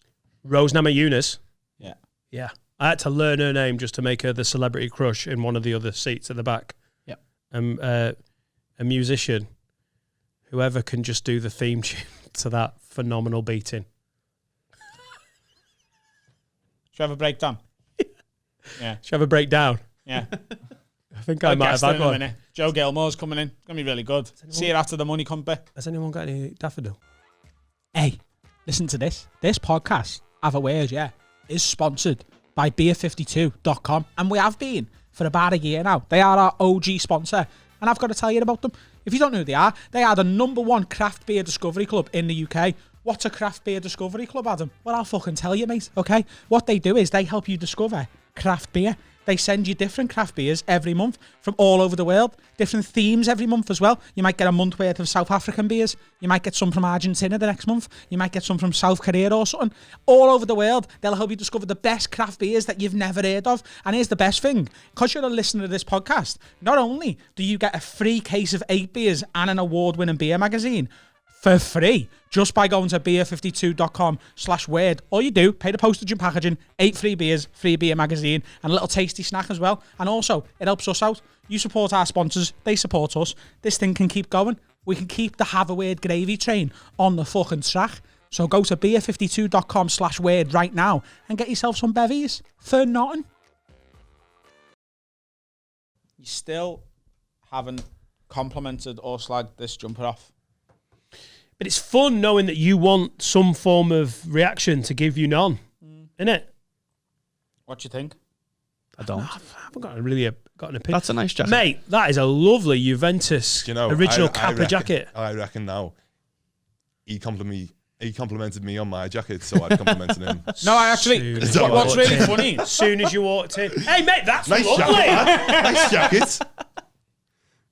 Fucking Daffy Duck, mate. And the bunny. Bugs. New one's coming out soon, though, isn't it? Space Jam 2. I can't wait for that. Yeah. When we went for lunch earlier, we were looking at classic footy merch. Yeah.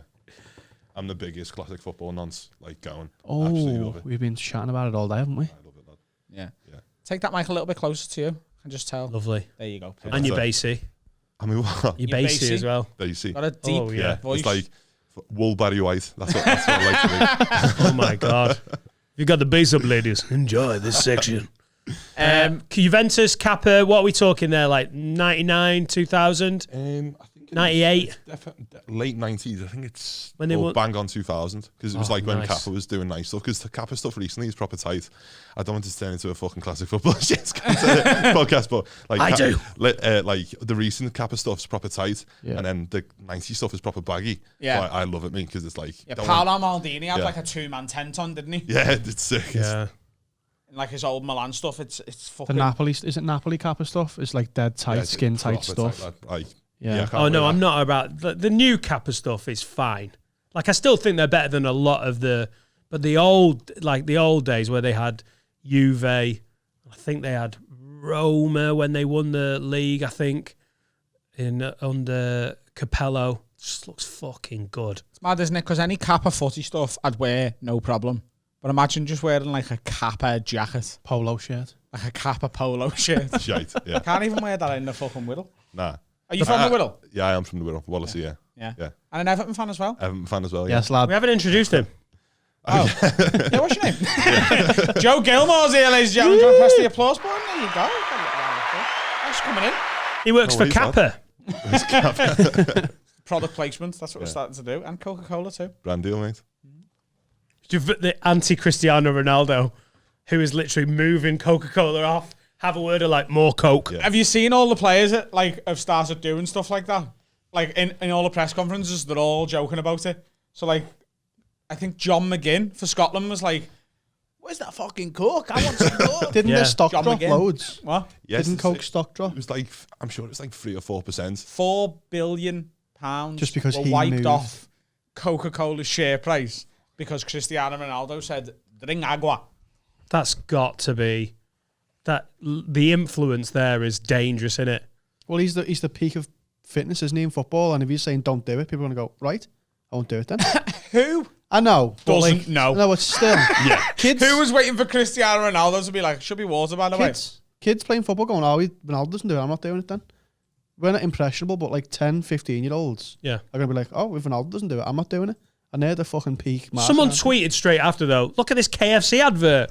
where he's there and he's like, but he's superimposed. He's been paid to do a KFC advert, and KFC's fucking great, but it's obviously terrible for you. And then Cristiano was like, yeah, obviously, you know, being the peak of football athleticism, I always smash like a family bucket just before a Champions League game. But it's different when you're actually in the room and you sit down to a press conference and you're like, yeah, I'm not in the mood for that. Yeah. Well, he can do whatever he fucking wants, can't he, Ronaldo, to be honest? Imagine having that much power, though. Yeah, having that much power, just go, nah. And then 4 bang, bill. 4 bill. Off. Just because he did that. Yeah, and just get like a Cadbury's boost and be like, 4 billion on Cadbury's boosts.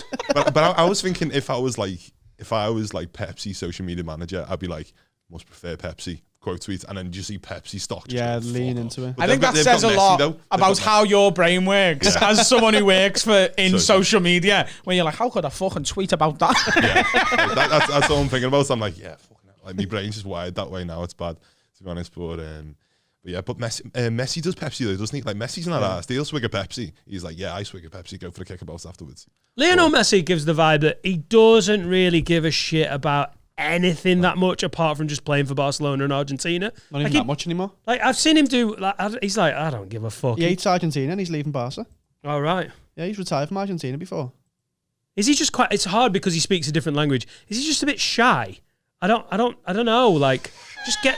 He's not got much about him. I just You mates with Messi. No, but Cristiano Ronaldo is a big character, isn't he? And he seems to fill that space. It's almost like Lionel Messi is, just because of how amazing he is. He's on everything, but if you left him to it, be like, I'm not arse, mate. It just doesn't seem like he gives a fuck.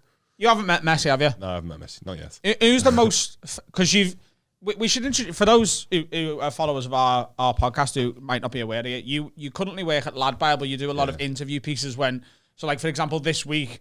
The lad who was in a video that went viral of a load of people dancing at what I think is like a 12th birthday party. Yeah, 12th birthday party. Some lad in Glasgow. Yeah. Just like off his nuts. But you interviewed Klopp at Anfield. What were you playing with him?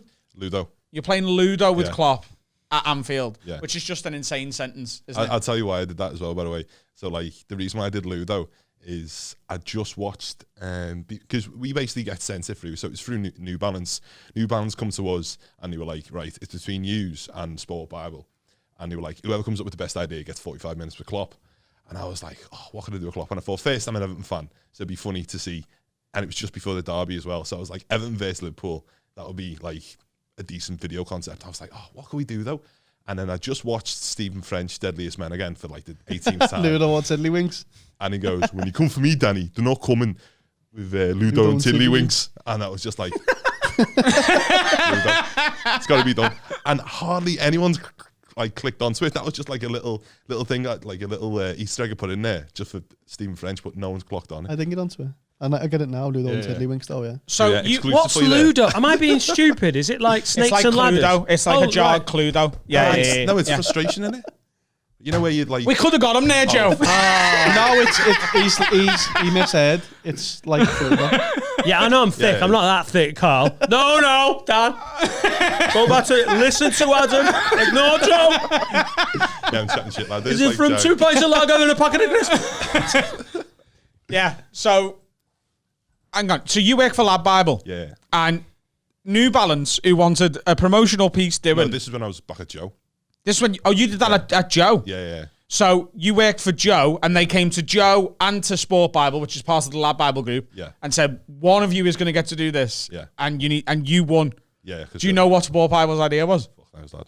No idea. So you sat down at Anfield with Jurgen Klopp and played Ludo. Yeah. Did he know anything about it before, or did you turn up like, guess what we're doing? No, I just rocked up with it. And he was like, oh, yeah, we've got a similar version in Germany. I can't remember what it's called. It was some mad German. Die Kratten schmecken Fickelmatz! Something like Naturwissenschaften. Like fucking something mad like this that. is a great childhood game. You call it Ludo. We call it Klanten fucking Fickelmatz. Yeah, something Imagine mad. if they hadn't told like the security guard at Anfield that day that you were coming, and you turned up with an Everton top on Ludo under your arm. Mate to play Klopp. Like, fuck off, lad. Go home. Fucking wool. Is he the most famous person you've interviewed? Yeah. He was actually my first interview as well. Was he? He was my first person I ever interviewed. Who else have you done that with now? I forget. You done the sea shanty lads, Yeah, didn't you, we recently? done 4 Lads in Jeans. Four Lads in Yeah, Jeans. that's That's their the name of nickname. their band. Yeah, they made, because we did them because they were getting like, it's like the videos I'm doing at the minute. Same with that kid this week is like lads who are just like normal lads going viral for stupid shit, Yeah. and then they end up getting loads of stick. And then, so what happens is I'll do an interview with them. To and then- humanise them. And then people find out, oh, they're actually decent lads. Yeah. And then you get a load of love, and then you get a fucking load of brand deals. You've got to get them quickly, haven't you? Yeah, You've got to get them at like their 10th minute of their 15 minutes of fame. Otherwise, everyone's like, I don't give a fuck about that party where that kid was like, Yeah, you got to get them right at the point. So it's like, it's weird. It's like, it's almost like on the life cycle. They're just about to hit the peak. I do them. And then everyone's going, oh, it's been on Lad Bible now, no one's asked. Literally, it's like, they do the interview and then like, because brands don't want to touch these like mean people until they find out what they're like, just in case the dickheads. Yeah. And then they find out, oh, fucking, you end up milkshake ducking, like, oh, he was a racist like 10 years ago, he's got like a fucking Nazi tattoo or something like that. So the brands don't touch him. But then they find out they're nice from the interview. And then they jump in, they get a load of deals. Like, Four Lads in Jeans got Sony, McDonald's, fucking Sony. yeah, for headphones.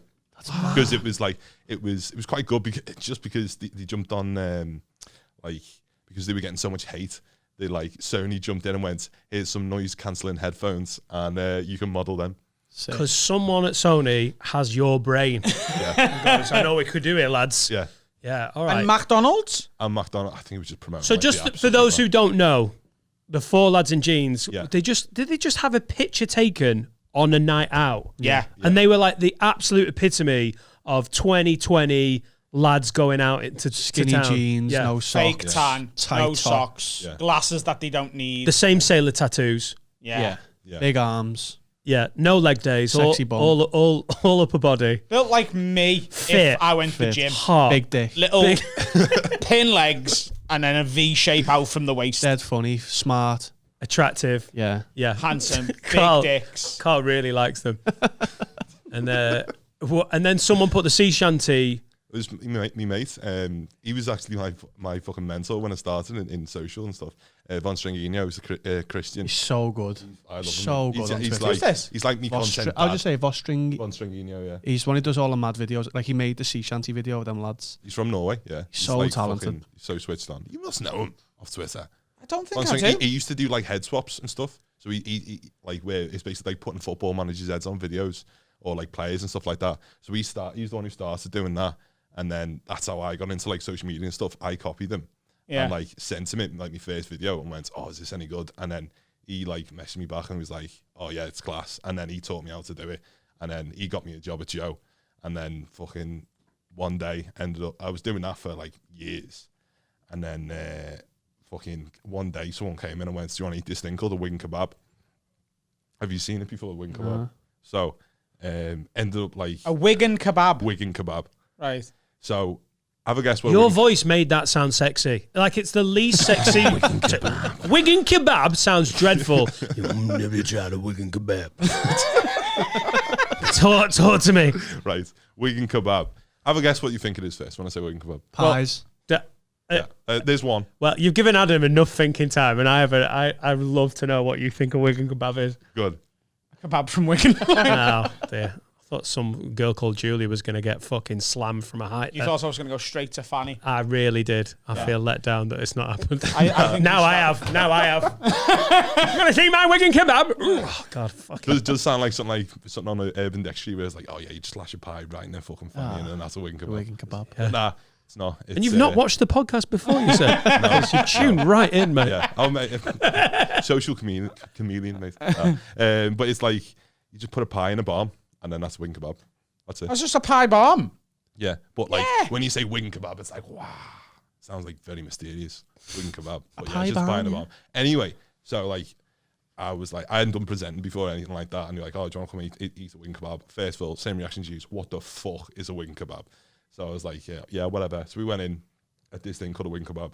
And then like, Where was that? it had Chippy and Wigan. Yeah. It It wasn't Knightsbridge, London, was it? No. I'll have the lobster starter. It's like a wine pairing it has, and the Wigan kebab for me main, please. stupid idiot. You always have the Wigan kebab to start. What would be the drink? What would be the drink you'd pair with a Wigan kebab? Adam. Tizer. Dr. Pepper. Oh, Tizer. Cherry Coke. Fact. Dandelion and burdock. Come on. I went for the Vimto. Oh, yes. There you Classic. go. Bit of sugar, not daft. Anyway, so I ate that, and then there was this. It was like a 3-course Wigan meal I had. Second one was called the Smack Barn Pea Wet. A smack bomb. Pea Wet. Pea wet. Now, have a guess what you think that is. This to be fair, Wigan kebab isn't that bad. This is like Pea wet's the pea juice, innit?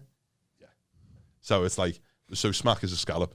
Barm is obviously a barm. So it's like it's a scallop in a barm, and then just the wet off the peas. Like no, like if you want to see it, get a picture of it. Like you need to see it to believe it.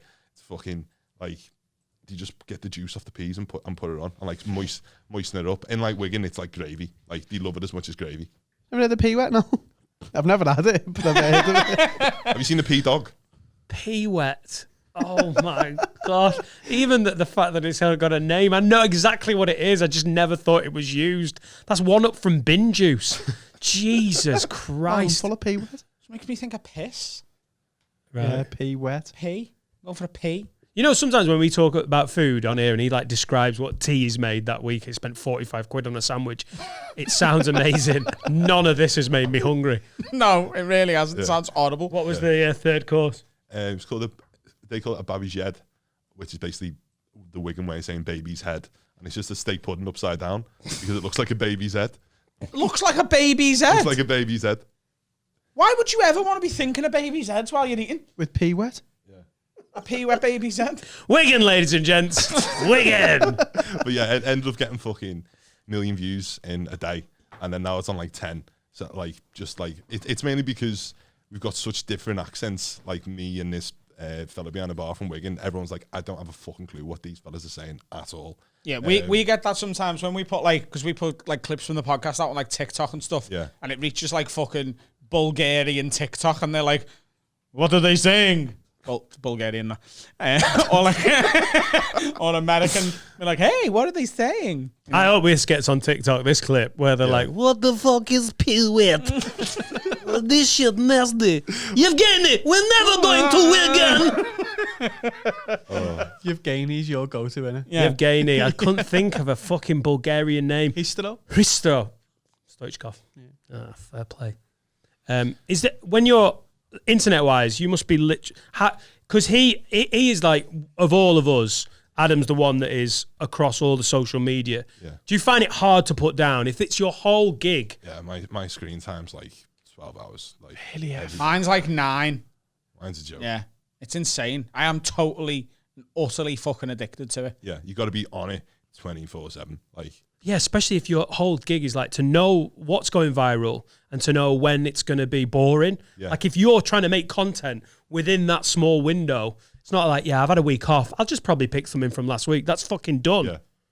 Have you got a partner, a missus, or have you got someone being like, come on, love, what you doing? Nah. Well, to be fair, my ex used to absolutely fucking hate it because like I was on it. Because I'm only 22, so I was like, where comes first at the minute? Like, You're 22. yeah. Wow. What are you going to sound like at 42? I sound like I smoke 60 a day. Going past. Like I fucking digitally do. Very. How old are you? Same age. You're the as same age. Yeah. And You he, could be his dad. Finn, never Fine, eat in Wigan because it will age you 10 years like that. 22 years of it. If you told me you were older than me, I'd have absolutely believed you, and I'm 29. Were you massive in like year 11 then? Were you the big kid? Yeah. Did you have a beard in year 7? Massive. Defo. I only I ended up growing a beard because I was ill for like 3 weeks and I was like, oh shit, I can grow a beard. So, but that was when I was about 16, so I wasn't like That's fucking crazy. How long have you worked in social media then? since I was 16. So that's a long time. Yeah, it's fucking tough paper round like. And you now work for Lad Bible. Yeah. Is that who you did the Wigan stuff for, or was that Nah, Joe? that was Joe. Yeah, was Joe. It was Joe.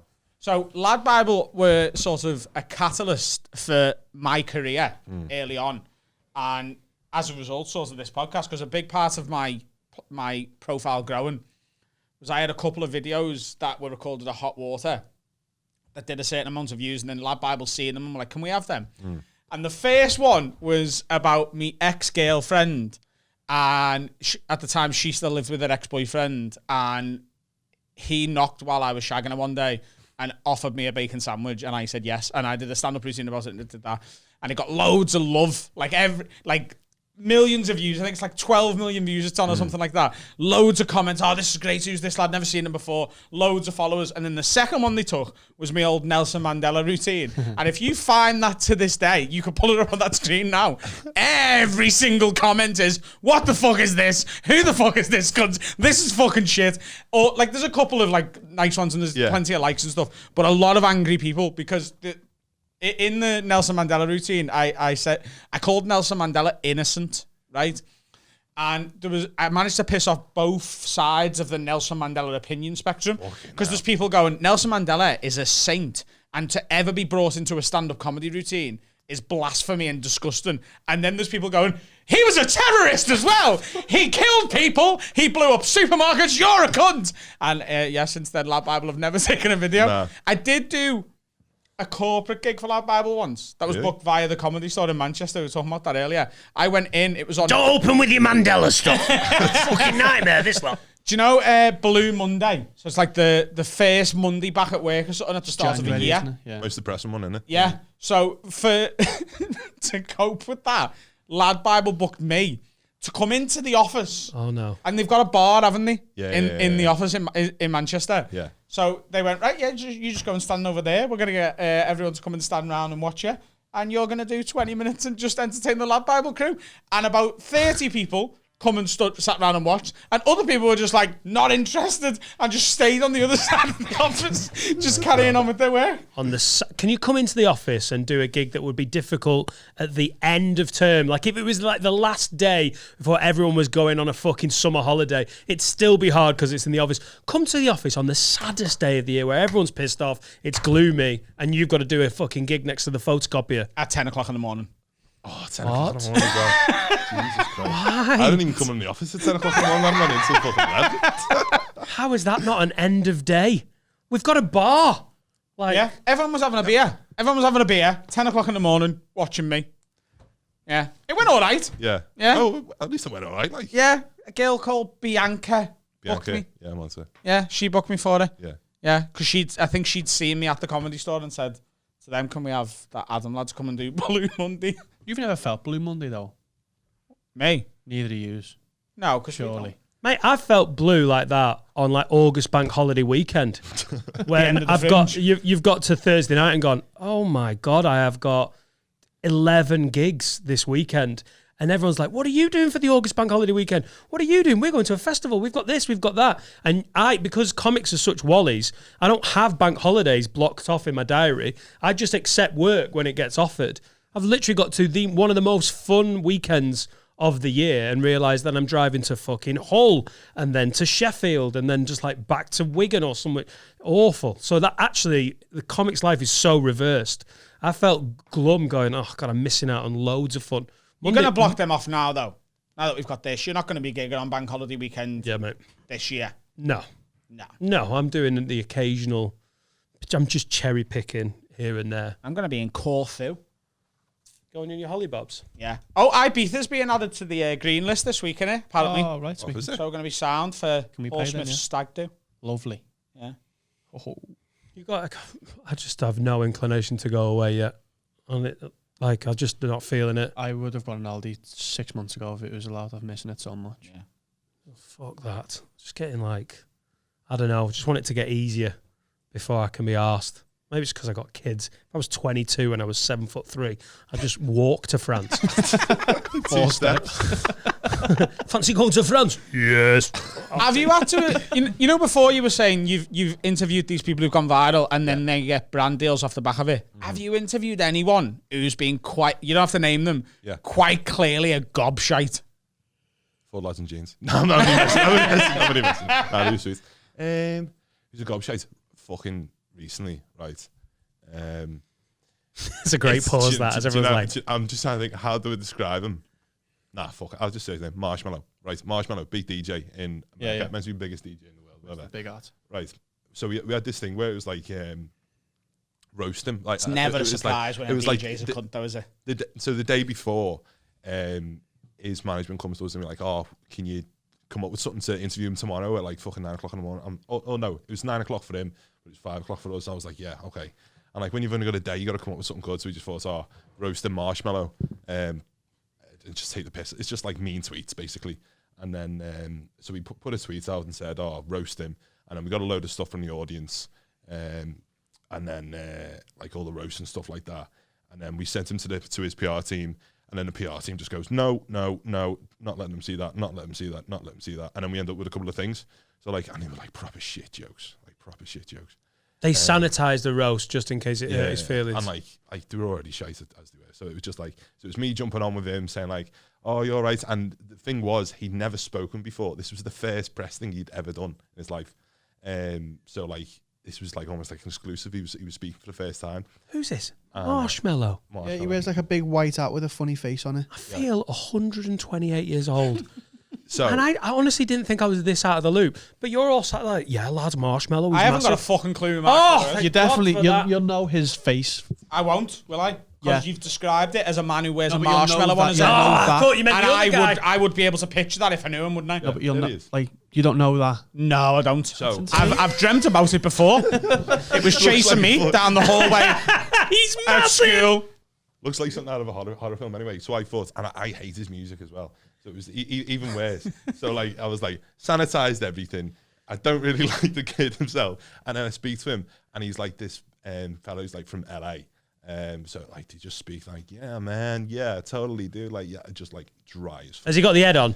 He's got the head on, yeah. He didn't want to be roasted, and he has a big plastic fucking head. So my intro. If you're wearing a big plastic head, who cares if you're being roasted? In fact, we're doing a roast battle. I'm wearing a big fucking plastic head. You look a dick in your head. I'm like, yeah, it's a big plastic thing. Fuck off. What? Are we revealing that to the audience now? We're going to tell them that plan. Yeah. They'll get very excited about it. And I'm getting Marshmello's PR team to sanitize everything. Like, Adam can't say that or that. So- We're not showing him that. So, but the one thing which I like got away with because he sanitized the whole thing. My intro for him was, "How are we? I'm here with EDM's biggest helmet." And like that did not translate at all for them. So like if you watch the video now, that's my intro going, I'm here with, and he goes, "What's up guys, it's Marshmello." Like fucking, but like I just sent it to all the boys like, yeah, I've done this for you because we all don't like it. So Just daydreaming about playing Ludo with Klopp. That was so good. That was so good. And what was funny was like he didn't click on at all, obviously, because he's American. All the comments like, "Can't believe he called him a helmet. Can't believe he called him a helmet." But he's wearing a helmet. I know, but I can imagine the conversation that you made him have with his PR team. Like, guys, I don't get it. We're getting a lot of like backlash. Yeah. I wear a helmet. Why is it a bad thing? Fucking brilliant. Can I just say, right, the reason I asked that question is, right, isn't the best thing in the world finding out that someone famous is a knobhead? Do you not enjoy that? Like, do you know when like you hang out with someone who meets famous people and they get to be like, guess who's a gobshite? Who's a cunt? Don't you love knowing? Look at Finn nodding away. Yeah. Especially because I know we've ruined at least one comedian for Finn. Finn has followed this comedian since he was like 10. And then we were like, bit of a tit him. Finn's like, no. I love finding out. We get a lot of emails going, who's a twat? I think it's a real British thing as well, To isn't be it? fair, I know there's two footy managers who I know are absolute dickheads, but I haven't interviewed them yet, so I'm not telling. I can't say who it is. I can't say who it is. But you can probably. No, it's not. Apparently, he's quite sweet. You know. Actually, he probably is. He's a normal fella, isn't he? Yeah, he's sweet, but it's like the top tier. It's basically imagine who you think is. Can I say the C word? Yeah. Can you say the C word? I think Con. Imagine who you think is a cunt, and it's Not Roy Hodgson, is it? So no, it's just Everyone's granddad. whoever you think is Top an level. absolute cunt. Top level, top tier. You physically can't get any top. Like Mourinho. if I speak, I'm in big trouble. But if like and whoever someone just said there, maybe it's him. What But, like, who did you say? Top of the league. yeah, top of the league. So yeah. Anyway, Oh, that's a shame. I don't want him to I be. thought Mourinho looked sweet, no, didn't he? so like. Poor Joe's like, you fucking just this is open me my up now, job. fuck it, yeah. So yeah. Oh, Mourinho is a dick though, isn't he? That's not a. If Joe is, and that's not definitely what Yeah, you're no, saying. No. Might be But Sean Dyche. if Might be Sean He's Dyche. definitely a dick. Never know. Oh yeah, I thought he seemed sweet on the All or Nothing thing. You interviewing Sean Dyche would be difficult to listen to. God, you'd have to put like a fucking chipmunk filter on it just to be able to understand. Was that him or Sean Dyche? Have you heard Sean Dyche speak? He sounds like he's been on the piss. Like he's been on a 5-year stag do. Right, Sean, what are your tactics? I fucking said make it safe at the back. He sounds like he's suffering from like a terrible throat disease. He used to eat worms as a kid, though, didn't he? What? Eat worms as a kid. Sean Dyche. What? Tell the story. Genuinely, he used to eat, like, I remember seeing something that, like, he Google used to it eat then. worms or something like that. I'm What, sure like it they were was so Sean Dyche. poor, he was just going out and eating dirt? No, he used to, like, just do it for a laugh, I think. So Oh. like, people are saying, I like, do that's not eat worms. That's Sean a Dyche, different story. I thought No, it was not so like- impoverished. His ma was like, no, there's no potatoes, get in the garden. Oh, it was just a bit of £2 banter. a month. You can send Sean Dyche a whole pack of worms. If you give Sean Dyche £5, What you just said there, though, about how Mourinho come across quite well on that All or Nothing documentary. This is why any documentary where you're trying to get someone to come across as whatever is always bollocks, because the camera's on. So I can't watch Gogglebox, because they know the camera's on. That's not them, is it? They don't talk like that when they're watching the telly. Do you know what I mean? I know what you mean. Because the camera's on. Yeah. I'd love to do Gogglebox where they don't know they're being recorded, and then we get to see what people actually We say. couldn't do that, oh could we? my No, we couldn't do We that. couldn't do that. You mean CCTV, like in the TV, facing the couch? Yeah. Oh, how bad an episode would that be when I cracked one out? Just the awful Gogglebox late night like that. Wanking to Emmerdale or something. Fucking up the crown. More Hollyoaks than Everdale. A bit more flesh there. If you've had a wank to the crown, you've got some shit going on in your head. Diana's in it, isn't she? Oh no, too soon. It's fucking ages ago. Definitely have a little Game of Thrones one now. What? Have a little Game of Thrones one. See a few tits there, don't you? Yeah. A what? Game of Thrones wank. I thought you said friends wank. Friends, like, We've all been there as well. great. Yeah, Rachel. You have not had a wank to friends. Come on. What I was about to say was, and this is true, because I reckon I have, but not on purpose. Do you know what I mean? No. Right. Do you ever just... Are you trying to say you've been like raped by the telly? No. Not on purpose. Not on purpose. Rachel just came out the screen and started wanking me off. No, but do you ever just start having a wank and then you realise what's on? Because, like, it's just on in the background. Do you know what I mean? Yeah. Like, you just start, you're like, I think I'll sort myself out. And then you're like, hang on, the Antics Roadshow's on here and this Wow. Who's having a Sunday tea time wank in the living room? Your life's gone weird if you're like, oh no, I'm going to come on Songs of Praise again. Living room. And in those... Do you know what I mean? Have you ever done that? Surely. Yeah, I paused to tell you, mate. Yeah. Where do you start getting horny on a Sunday night? Last of the summer wine? Is that when you started getting frisky? Antics Roadshow's like a Monday morning thing, isn't it? Nope. Sunday evening. Like, are Sunday. you just wanking, like, is it pure memory and, like, you just, like... It's just that's background noise until I notice what So it you're is not again. getting, not getting your phone out? Not because I can't wank to, like, nothing. Yeah, you can have yeah. an imagination. Do you have an imagination wank? Yeah. You have an imagination. That's a proper, like, 12-year-old wank, that. There's nothing wrong with an imagination wank. Oh, I throw one in occasionally, Oh, yeah. a 12-year-old wank's a little. What's Or I'll that have a one? memory wank sometimes, where I remember a time that I've been doing something real with a real person, and I'm like, that was good. A memory wank. Yeah. Good shout. I haven't even thought of a Memory memory wank. wank. Plus, you could take a memory wank. Yeah, where you remember A former... a former Yeah. conquest. But what you can do with a memory wank is add it into an imagination wank, so you can take the girl who bummed you in heebie-jeebies and add Helen Mirren. Woof. Joey wasn't here for the first bit. We did a bit of Helen Mirren stuff. That wasn't like, I wasn't just pulling Helen Mirren from. Helen Mirren in the heebie-jeebies toilet. I'll tell you what. I'll let you know how I get on with that one.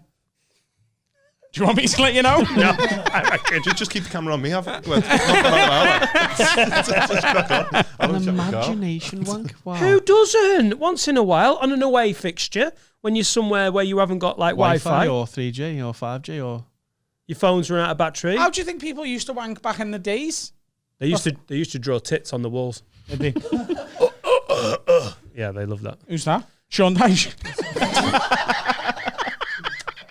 Beautiful done. using worms as lube. Phenomenal, Adam Rowe. That was brilliantly done. Touche.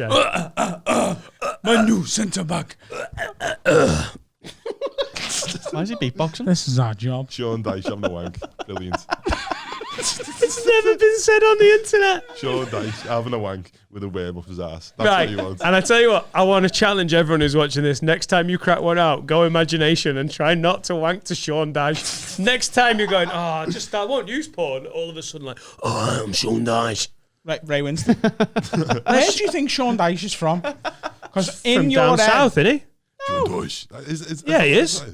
Like, that's. He's not northern. He's from like Mordor or something. I'm trying to think what Sean Dyche He's says. from I'm trying to do an impression, Mordor. but what would Sean Dyche say?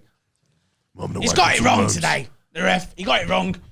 2 big decisions went against us. Next week, Oh shit! fuck him. You've just reminded me because I'm thinking of gravelly voices. One fellow who I've interviewed is Wayne Lineker, and he is actually quite sound. Yeah, but he's also a He's actually pervert, quite isn't he? no, but like so. Joe, is that Right. it? Is that your? He's quite sound. He's quite sound, and I do want to have a nice time in IB for this summer. I do want. Come on! No. He's a lovely lad. I just think sometimes that like he defo gets taken advantage of though by like celebrities who want to just fucking have a go on IB for. I reckon he gets taken advantage of quite a bit. Of course he does. So like think of Wayne Lineker. Like think of him. Like obviously he's like defo. Is that what you want to use our platform for, Joe? that's Come on. what, like Someone think of the Wayne someone Linekers. think of him. Like yeah, but so I asked one of the questions I asked him was I'm not going to make a comment on it. If you could invite 5 people dead or alive to a dinner party, who would it be? And his first answer was, "Oh well, I don't care what people think about him. It's got to be Michael Jackson for the first guest. He'll bring a bit of entertainment." And I was like, "Okay, mate." And then so he invited Mike. I think it was Michael Jackson, Elvis. Who's that footy player? I think it was like Dean Gaffney or something like that. Who was it? Dean Gaffney. No, it wasn't. It was Footy player? It was not Dean Gaffney. Not Dean Gaffney. Who am I thinking Please of say now? Dean Windass. Dean No. It was. Mate, Michael I Jackson can't at a remember his dinner name. party. And the only way I can remember. Awful invite. It was the really good Callum Best. That was who was invited because he's busy mates with Callum Best. And then he was like, and then a couple of birds. Yeah. So 4 men, 2 women. Yeah. And all of the 4 men, Elvis, Wayne Lineker, Michael Jackson, and Callum Best. that's a party I want to go Callum to. Best once gave me £100 tip. He came in when I worked in the beer cellar on the downstairs bar. He came in with 2 lads and about 8 women, and just he kept like giving me his bank card and just telling me the PIN number. So I'd go, what the bill's like for that round is like 80 quid or whatever he'd spent like for a bottle of champagne. Yeah. And he was just like chucking me his bank card going 9731. Whoa, And at the end disclaimer. of That's it, he not just real. come up and he went, what? Not his real pin disclaimer. It was 9731. I remember it. 9731. 9731. And he's still got the same card. Yeah, punch his head in, and you've got unlimited money. And then at the end of it, he just went, "Can I give you 100 quid?" And I went, "Yeah." Let me stop you there, Callum. I'm in the bartending service for the love of the game. My £8.10 an hour is enough. Yeah, so he gave me 100 quid on card, and I just put the receipt in the till and took 100 quid out. And my manager didn't believe me. My manager come down and was like, "Why have you got a?" Because it was like a Sunday afternoon. There was fucking no one in the place, and she was like, "You've got 100 quid in tips. Are you robbing the till?" I was like, "No, Callum Best just give me it." She was like, "Callum Best give you 100 quid." I was like, "Yeah," and they'd gone. And my manager hadn't seen Callum Best come in.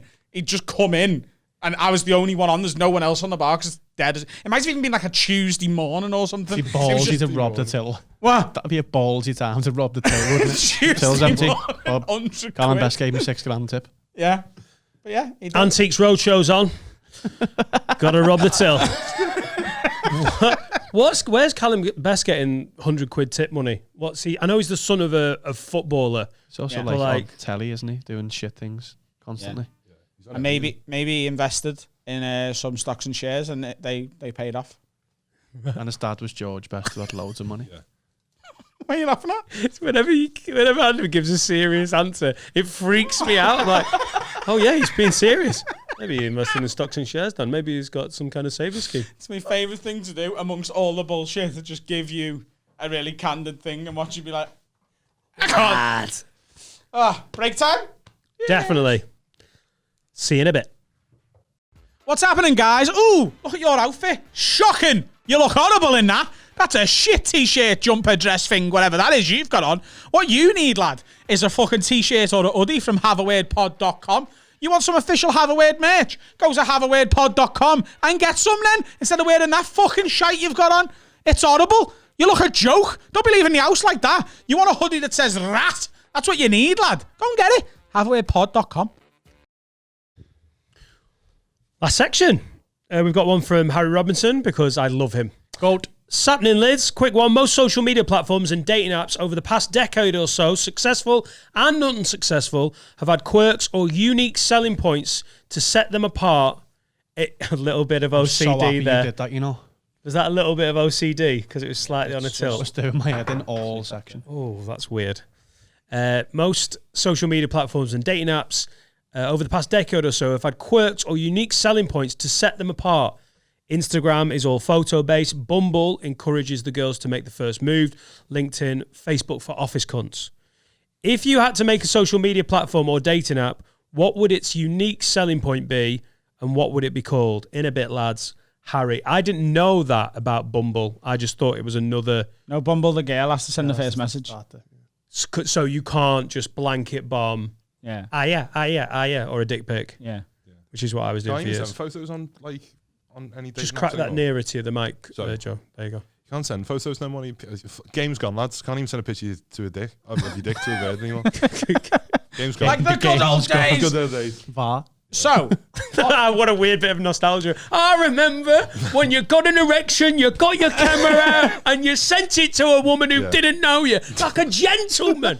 there was a girl that on the subject of dick pics, I don't think I've ever told you this. There was a girl that so I was single and I had like 2 weeks of gigs that were all over the place. I was going like Edinburgh, then North Wales, then London, then South Wales. And I bought Tinder Plus. It was like £9 for the month where you could set your location even when you weren't there. So I was like, I'll set it at, so for example, this girl was in Aberystwyth, right? And I was doing a gig there. I was like, I'll set it because I'm going to be in Aberystwyth for the night. And I'll talk to a few people for like a week before and set something up. Genius. Fucking brilliant. That's the most organised I've ever heard you. Little bit of admin because Adam wants to get his dick wet. That's quality. And there was a girl who was in Aberystwyth and nothing happened on the night, but we were talking. And then she started like sending me pictures and videos of herself. And she'd asked me for them back and we were just exchanging like naughty pictures and that. And then one day, she just sent me a Snapchat saying, will you send me another picture of your massive throbbing cock? Or something along those lines. It was a keeper. This one got away. And she screenshotted it. And I just blocked her on everything immediately. And I've never made contact since. Was you facing it? No. Not a room, lad. It was his big throbbing cock. Where's he putting his face? But you know what? This is awful. Here we go. So it was when I lived in Chester. And I had your old, like, for those who don't know, I lived in a house you lived in Chester after you lived in it.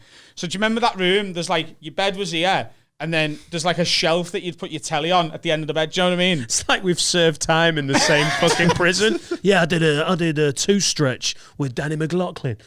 That's where I took the picture, right? So I'm laid down, and I took a picture like that, and on the shelf was a picture of me mum. So someone's got a picture of my dick with a picture of my dead mum in the background. Oh, mate.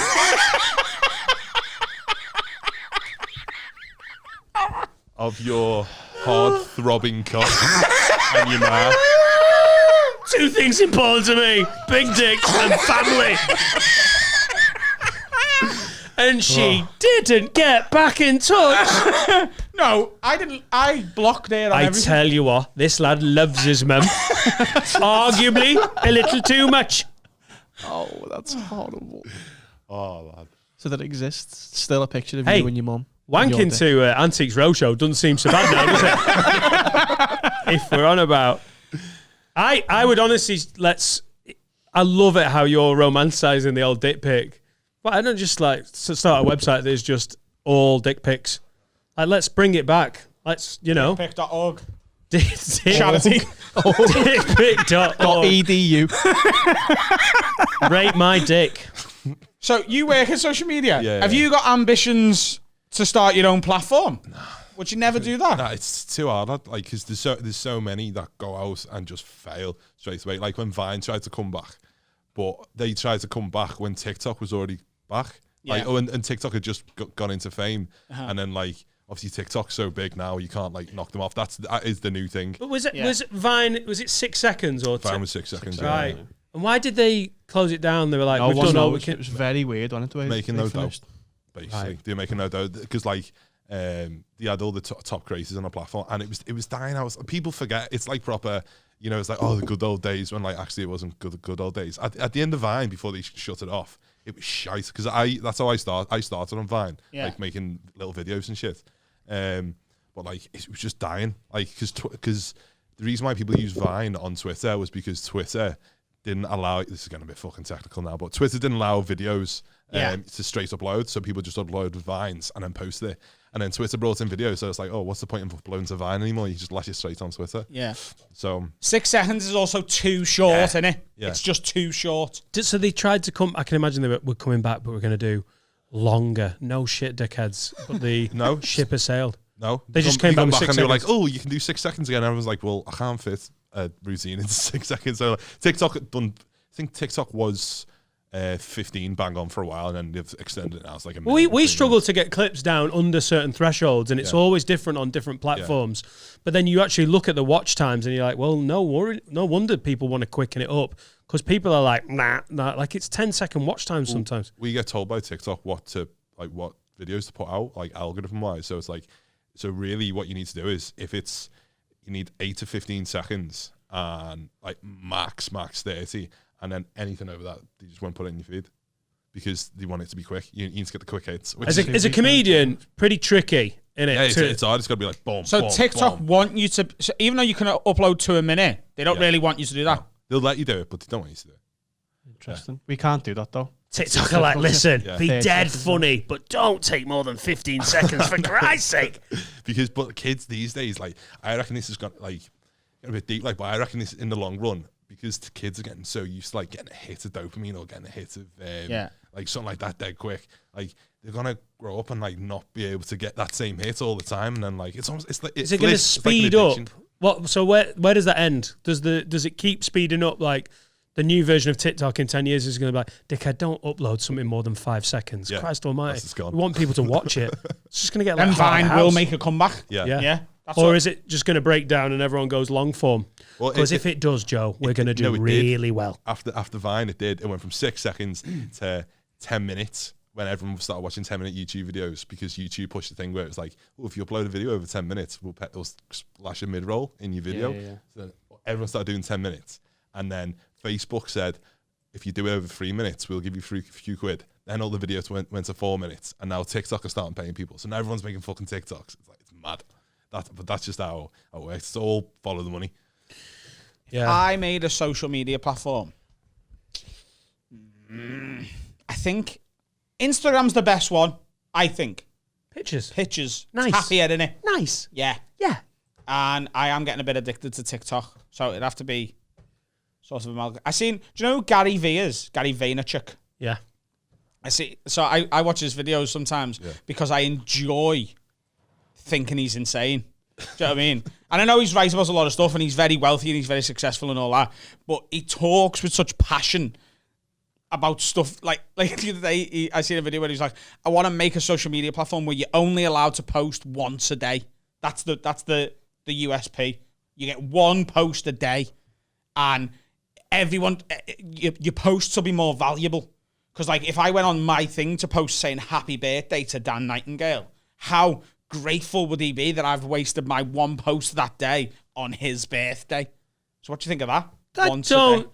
don't, I can see the point, because sometimes you follow people on, say, Twitter, and all of a sudden your newsfeed just like clouds up because it's like they're just on it going retweet, retweet, retweet, and it's just constant, isn't it? Their feed is constant. So what he's saying is just one. You just get to land one that day, one video, one whatever. In theory, it increases the value of that bit of social media. But people do that. People do that anyway. Like that's how usually big people on social media get big. You don't post all the time, because if you post shite all the time, people are like, I don't want to see all this shite. You just go every now and again. Like I only tweet like 3 times a week, because I'm like, I only tweet like things that I think are good, because it's like bit of quality control. Exactly, quality control. And that's why like most of the big Twitter accounts have second accounts that they can chat shit on, because they know if you chat shit all the time, people are just not follow you. I hope that there are some comedians on the UK comedy circuit that watch this video. It's not just us chatting shit. This is a guy who works in social media. And when you think of a joke instantly, stop typing it out. Just like let it ruminate. Just have a little think. And then go, oh no, that is absolute dog shit. And everyone thinks I'm a moron. And then don't post it. Because some of the comics, I was talking to my wife Laura about this yesterday. There are some comics that genuinely, in the UK, before social media, were like, I think people thought, yeah, decent comic. And after 10, 15 years of being absolutely twatted over the head with their nonsense jokes, just like the first thing that comes into the head and they're already blurting it out, I think people are like, I think he's borderline fucking stupid. Just a bit of quality control. Don't do what I do. I just don't tweet. That's not the ideal. Don't be the curmudgeon who's like once in a while. You tweet when I ask you to. That's pretty much it. Get something out there. Dan, could you share that video that we've spent time and effort getting out? Okay. Do I have to quote tweet this one, or can I just do the retweet But one? COVID was a motherfucker for that. Just every bell end. Do you know what I think about COVID? You're like, don't tweet it, you bell end. Oh, God. So yeah, text your mate before you put a tweet out, because really 90% of them no one's fucking asked. Yeah. Yeah. And also, if Joe's got an idea for a social media platform, not probably going to come and waste it with us. That'd be a bit of a waste, wouldn't it? You actually work in the industry. If it was, I can't think of one for social media, but if it was dating, it would be one where you don't have to pretend on Tinder to girls that you want a relationship if you just want to shag. Do you know what I mean? Like, just straight to it. Yeah, straight. There you go. Straight to That's what we call it.co.uk. it, straight to You it. don't need a website. Yeah. It's an app. And .co.uk. hate being old. It's so difficult. And this goes on the internet, yeah? So people can see it In the on cloud. People can see it on the computers. Interesting. And they can interact without being on the telephone, Joe. Is it a Tinder Interesting. desktop version? Desktop Tinder. There is, and it's a belter. Is there, yeah? Because when you go on it, they've got this little button which I should not know this. I'm such a gimp. But they've got this button which says work mode, and then if you press it, it turns your screen to a spreadsheet. So like, if you want to go on Tinder and work and swipe right on a few birds, What's like, on the spreadsheet? A pussy. but it's like mad stuff like that, but it looks like work. Oh, God. So like, Love Right. that. We'd get onto it if you started doing that in here, though, because we don't have any spreadsheets. Is there any that turns it into video editing software? Because then Finn could get away with it. We're dying for Finn to get on Tinder more. It's fucking great fun. We keep trying to get Finn hooked up. Me and Shall- Carl started sending messages on his Tinder for him. Finder. Finder. And he's so laid back, he let it happen. Hi, Finn. Back to work. My mic's all wonky. It's all low. Oh, that's the end of Carl today. I need a new arm. Let's do some other... this is the point of the podcast. We'll do some other words. Got some good ones today. Liz, can you please have a word with my ex-girlfriend? I know she's been snooping around my house after I've kicked her out, as she's a mental biatch. So, to get my own back and freak her out, I bought Ann Summers heels in my size, female clothes that would fit me, chastity belt, a blonde wig, and 2 massive, and I mean massive dildos to put doubt in her mind that for 3 years we were together, I enjoyed dressing up as a woman and filling my arse with plastic. Surely she's in the wrong for snooping. Any ideas what I could do next, as she will probably go snooping again. P.S. She defo found them as the bag had been moved. Please keep me anonymous so I can keep playing with her emotions. Love the pod. I think this lunatic needs to get back with his lunatic ex, because they're fucking made for each other. Yeah. They're absolutely made for each other. If you suspect that your ex is snooping around your house and your first thought is, I was a cross-dresser all along, you're a fucking helmet Maybe he's a DJ. Yeah. I love it how he's like, she's been in the flat, she's been going through my things, and I am gonna go to Ann Summers and buy some shit. So do they live together? I think they did, and now she's still got the key. She's still got the key. That doesn't seem to be bothering him that much. I'd be like, why the fuck are you in me gaff? Yeah. Like, Get out me out. Should I change the locks? No. I'm going to lovehoney.co.uk. Gonna spend 2 ton, get a few dildos, sorted. I think that's it. They need to be back together. I'm telling you right now, whoever wrote in, I'm telling you, you need to get back with this girl. She's a psycho. She's a fucking psychopath. And so are you. And you either need to get together. You just need to get together. Or Because you're both going to murder someone separately. So you might as well become a couple that kills. You know, if you've got an ex-girlfriend who is so brazen that she will enter your flat when she doesn't live there anymore, I just don't think she's going to be like getting there like, I'm going to go for a snoop. Oh, the key doesn't work anymore. Off I go to work then. Back to the primary school to teach. I don't think that's going to stop her. I think she's cray-cray. I bet she's great in bed. Smoke a pole. Smoke a pole. Eyelids. I've got another one. Smoke a pole. Eyelids. I've come across an evil side of myself recently. I need you guys to have a word with me to go ahead with this evil plan or not. In the past lockdown, I was chatting to a lad who was a mate of a mate. We chatted for a couple of weeks, then decided to meet each other. Went around his for drinks and food, just chilled and got a little drunk. And yeah, we fucked on the first date. After the first date, he was hard to get. It was hard work getting a reply from him. We finally got a second date booked in. Then same again, was hard work to get a reply. Date 3 happened, and after he messaged me asking me out, I said to him, it is too soon as I didn't know him fully. After this, he hasn't messaged me back or taken any of my calls. He is currently living in a council flat, which is under his girl mate's names, who moved to a foreign country. He isn't on the registered address, as living there is against the council rules. My evil plan is to report him to the council to get him kicked out. Have a word with me. Do I or don't I? Love the pod, keeps me goes whilst I'm working from home. Thanks, Tony. Tony, I apologise. It was a difficult email to read, and I did a poor job of it. But essentially, Tony's been out with this guy 3 times, and each time he's been an absolute fucker to get in contact with afterwards. And he's asked her to be a fish, and she's said no. You what? No, I think it was. Did he try and shag her on the first date, and then she's like, I "Nah." thought it was 2 men. No, it's two guys. Tony, yeah. And I thought it was Tony as in like Tony with an eye. Yeah, I assumed so. 2 men. Oh! Progressive. Progressive. so you know what we were saying in that first section? Yeah. About when will it just be normalised? That, we're not there yet, guys. We're not. I couldn't start the email. This is from a gay guy. So basically 3 dates. He's been fucked around by this guy.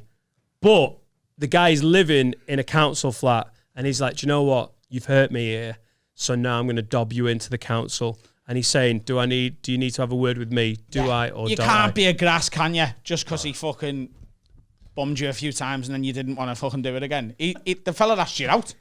Do you know what I mean? And I'm not being. You've swerved him off, and then you're like, why aren't you replying? You swerved him off.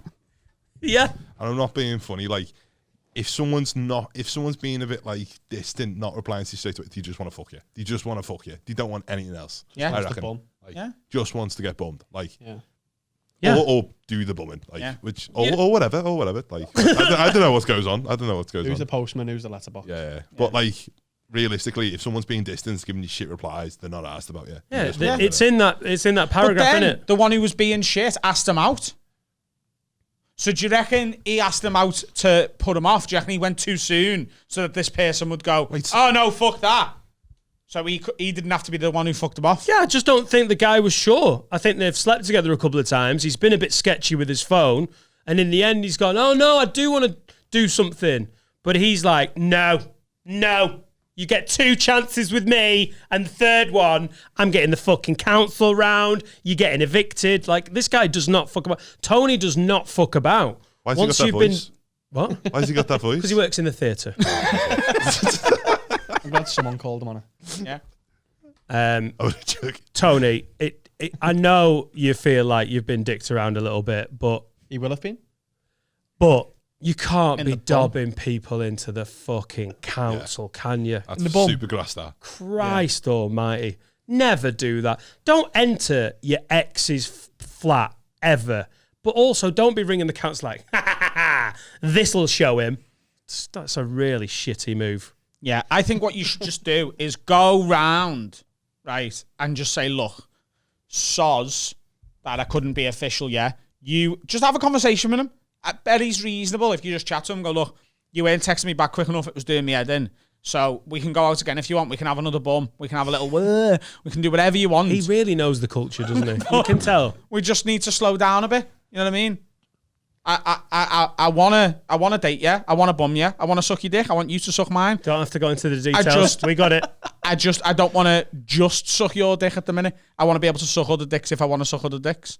And then after a while, if we suck each other's dick for a bit and do a bit of bumming for a bit, and I get really into it, then maybe we can just make it exclusive.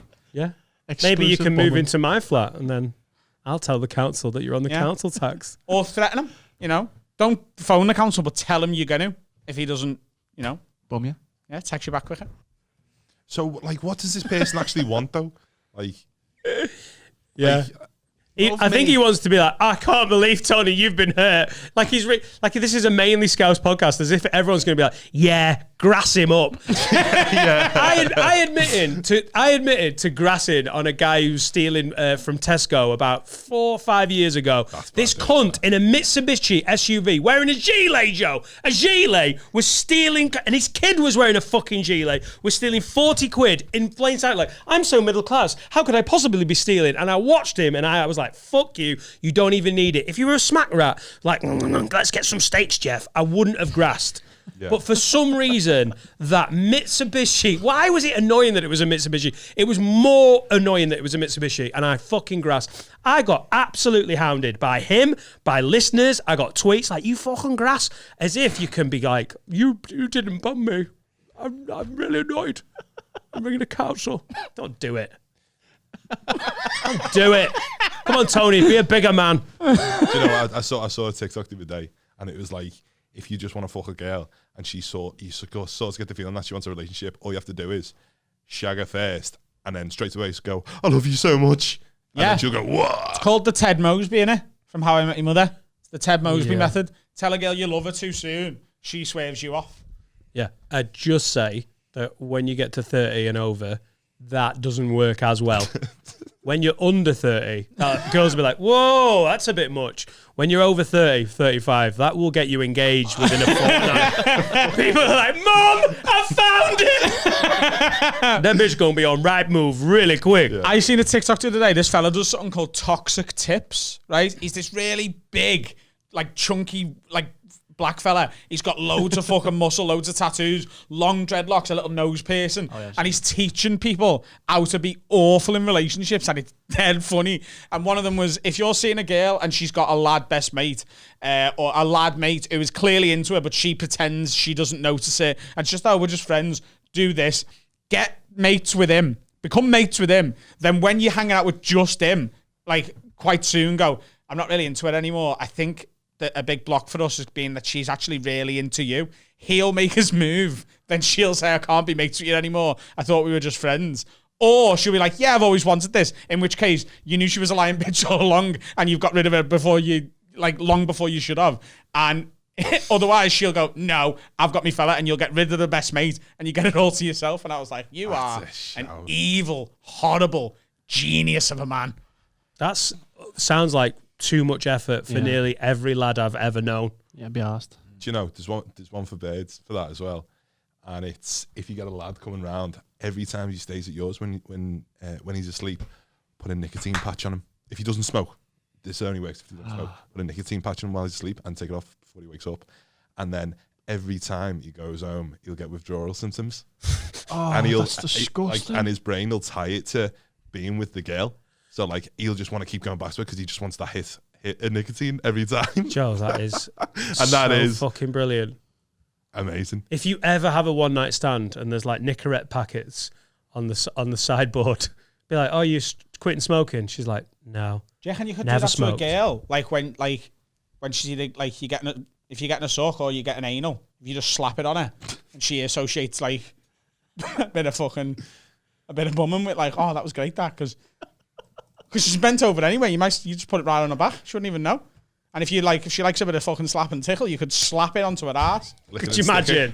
Could you imagine if she caught you mid-anal? She's like, "Be dead careful, be gentle." You're like, "Yeah." And then she hears you open a packet of like, just a ripping sound. Yeah. A ripping sound is not what any girl wants to hear in that situation, is it? And then all of a sudden just keep going, girl. That with a blowjob?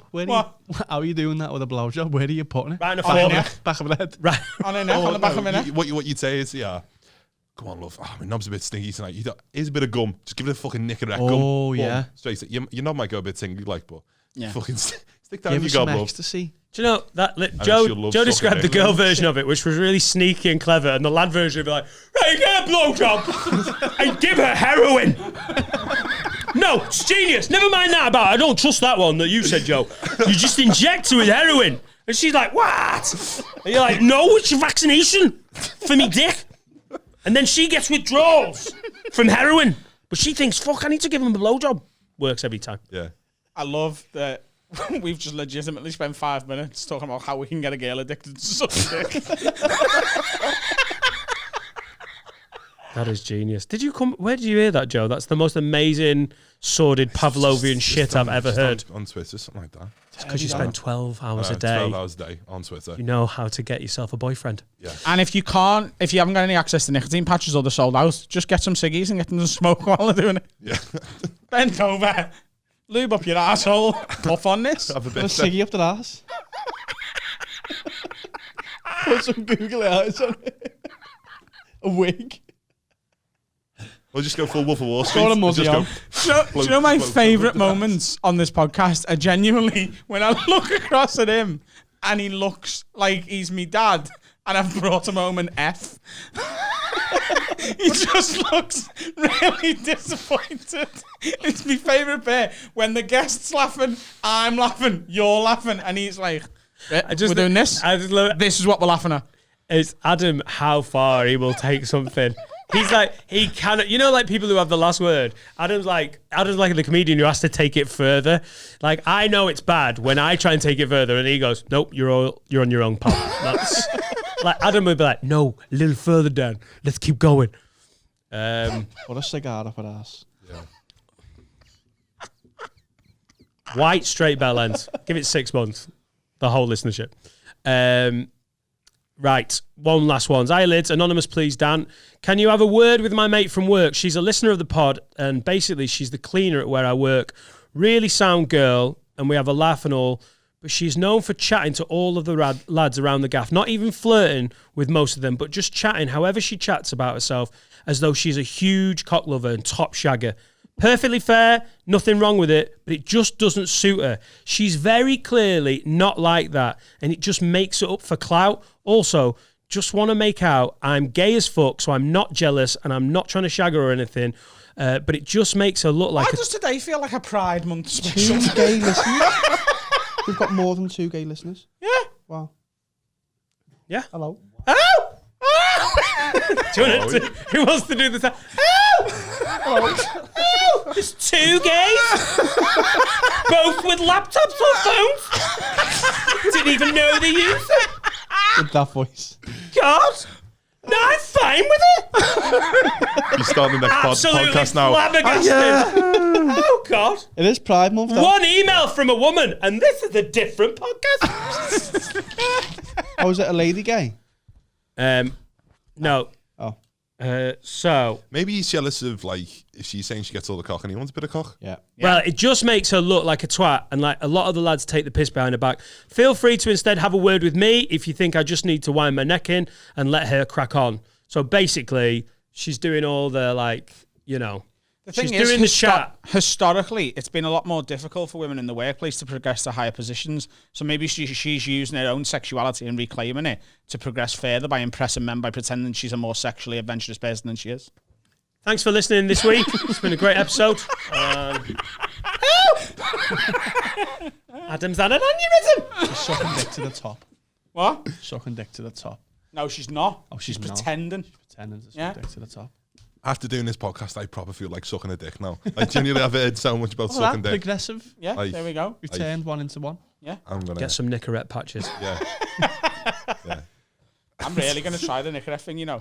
No, you're not. I am. Are you going to She try the lives with cigarette you? thing? What? She lives in yours. So? So what's she gonna miss? No, I'm going to get her addicted to fucking licking me bum all or something, you know what I mean? Come on, have a go. I think you might need more than Nicorette for that bad boy. That's heroin. Literally, H job, about an hour and a half ago, he was like, mate, if I had colon cancer, you wouldn't even know. Sam, come here.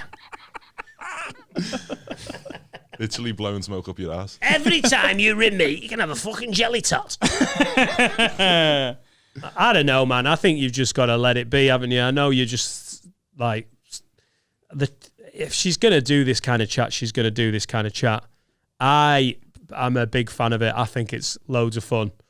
Remember, I don't want to name anyone, but you introduced me to someone that was a mate of someone you knew at one of the live shows we did last year, and she went straight into dirty from absolute. I think it's because she watched our live show and was like, "These guys are filth." And I've got that gear. And we were out on Hardman Street outside Hot Water. And I met her and I was on. Can I say who she knew? You can say a name if you want. Right. So Serica's got a mate. Yeah. And I was like, right, this is Carl's Mrs. Her Serica. name's is Natalie. great. Right. So I was, when it's a different gear. Like we met Finn's sister and his mum a couple of weeks ago. And as soon as you're in that situation, you go, oh, I'll just be a slightly better version of myself for the next 5 minutes. And it's the same, like, if I met Sam or if I see Serica, I'm like, oh, I don't want to be a dick. It's my mate's missus. And Natalie was with her. So I was about to go, oh, nice to meet you. And she went in hard with the filth straight away. And I can't remember any other girl from that meeting or conversation. Because in my head, I was like, Natalie's fucking Oh, quality. she's a great laugh, yeah. So I don't know. I can't. If this is her chat, then I'm all for it. I like it. I think it would be wrong for us to sit in judgment here going, I think it's disgusting and she needs to stop. Yeah, we end up having a way with a lot of the writers in lately because I just think just let people do whatever the fuck they want to do. Do you know what I mean? If you want to, like, why are you asked? Why are you bothered? Just let her be whatever she needs to be to feel comfortable at work. Shut up. Yeah. What'd have to happen in our workplace for that to be an issue? What? Would have to, like a sexual issue in our workplace? What with the four straight men? Yeah, what'd have to happen? I'm trying to implement more touching of Finn. Yeah. Right. Yeah. He gave Finn an unsolicited shoulder massage earlier, didn't he? Right, Finn? Several. He's a good lad, isn't he? Did you like it? Yes. No? See you in court. Dickhead. Is that a pod? That's a pod. Joe, thanks very much for coming in, mate. Do you want to tell people where to find you? At Lad Bible. At Gilology on Twitter.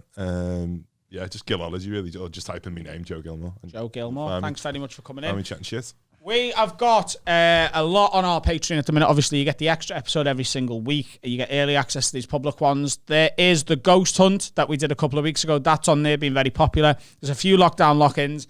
In July, we're doing a lockdown lock-in with Stephen Tries and Max.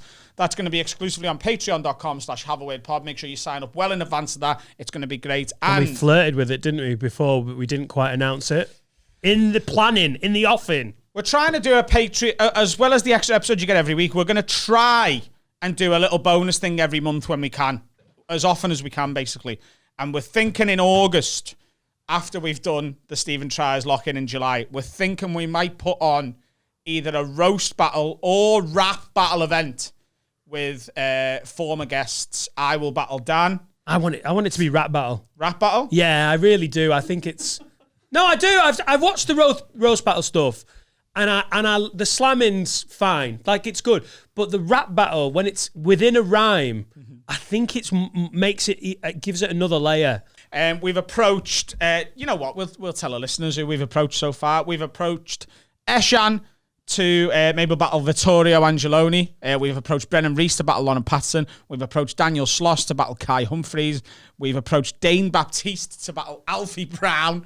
Wayne Lineker and Dean Windass. That's going to be. That's the headline battle. That's pretty good. Rob Mulholland and Freddie Quinn. We're working on it all, and it's going to be a big event. And that again will exclusively go on patreon.com/haveawordpod. It's the best value Patreon in the world as far as we're concerned, and you need to sign up. There's over 4,000 people now, and well on its way to 5,000. Sign up. Go ahead.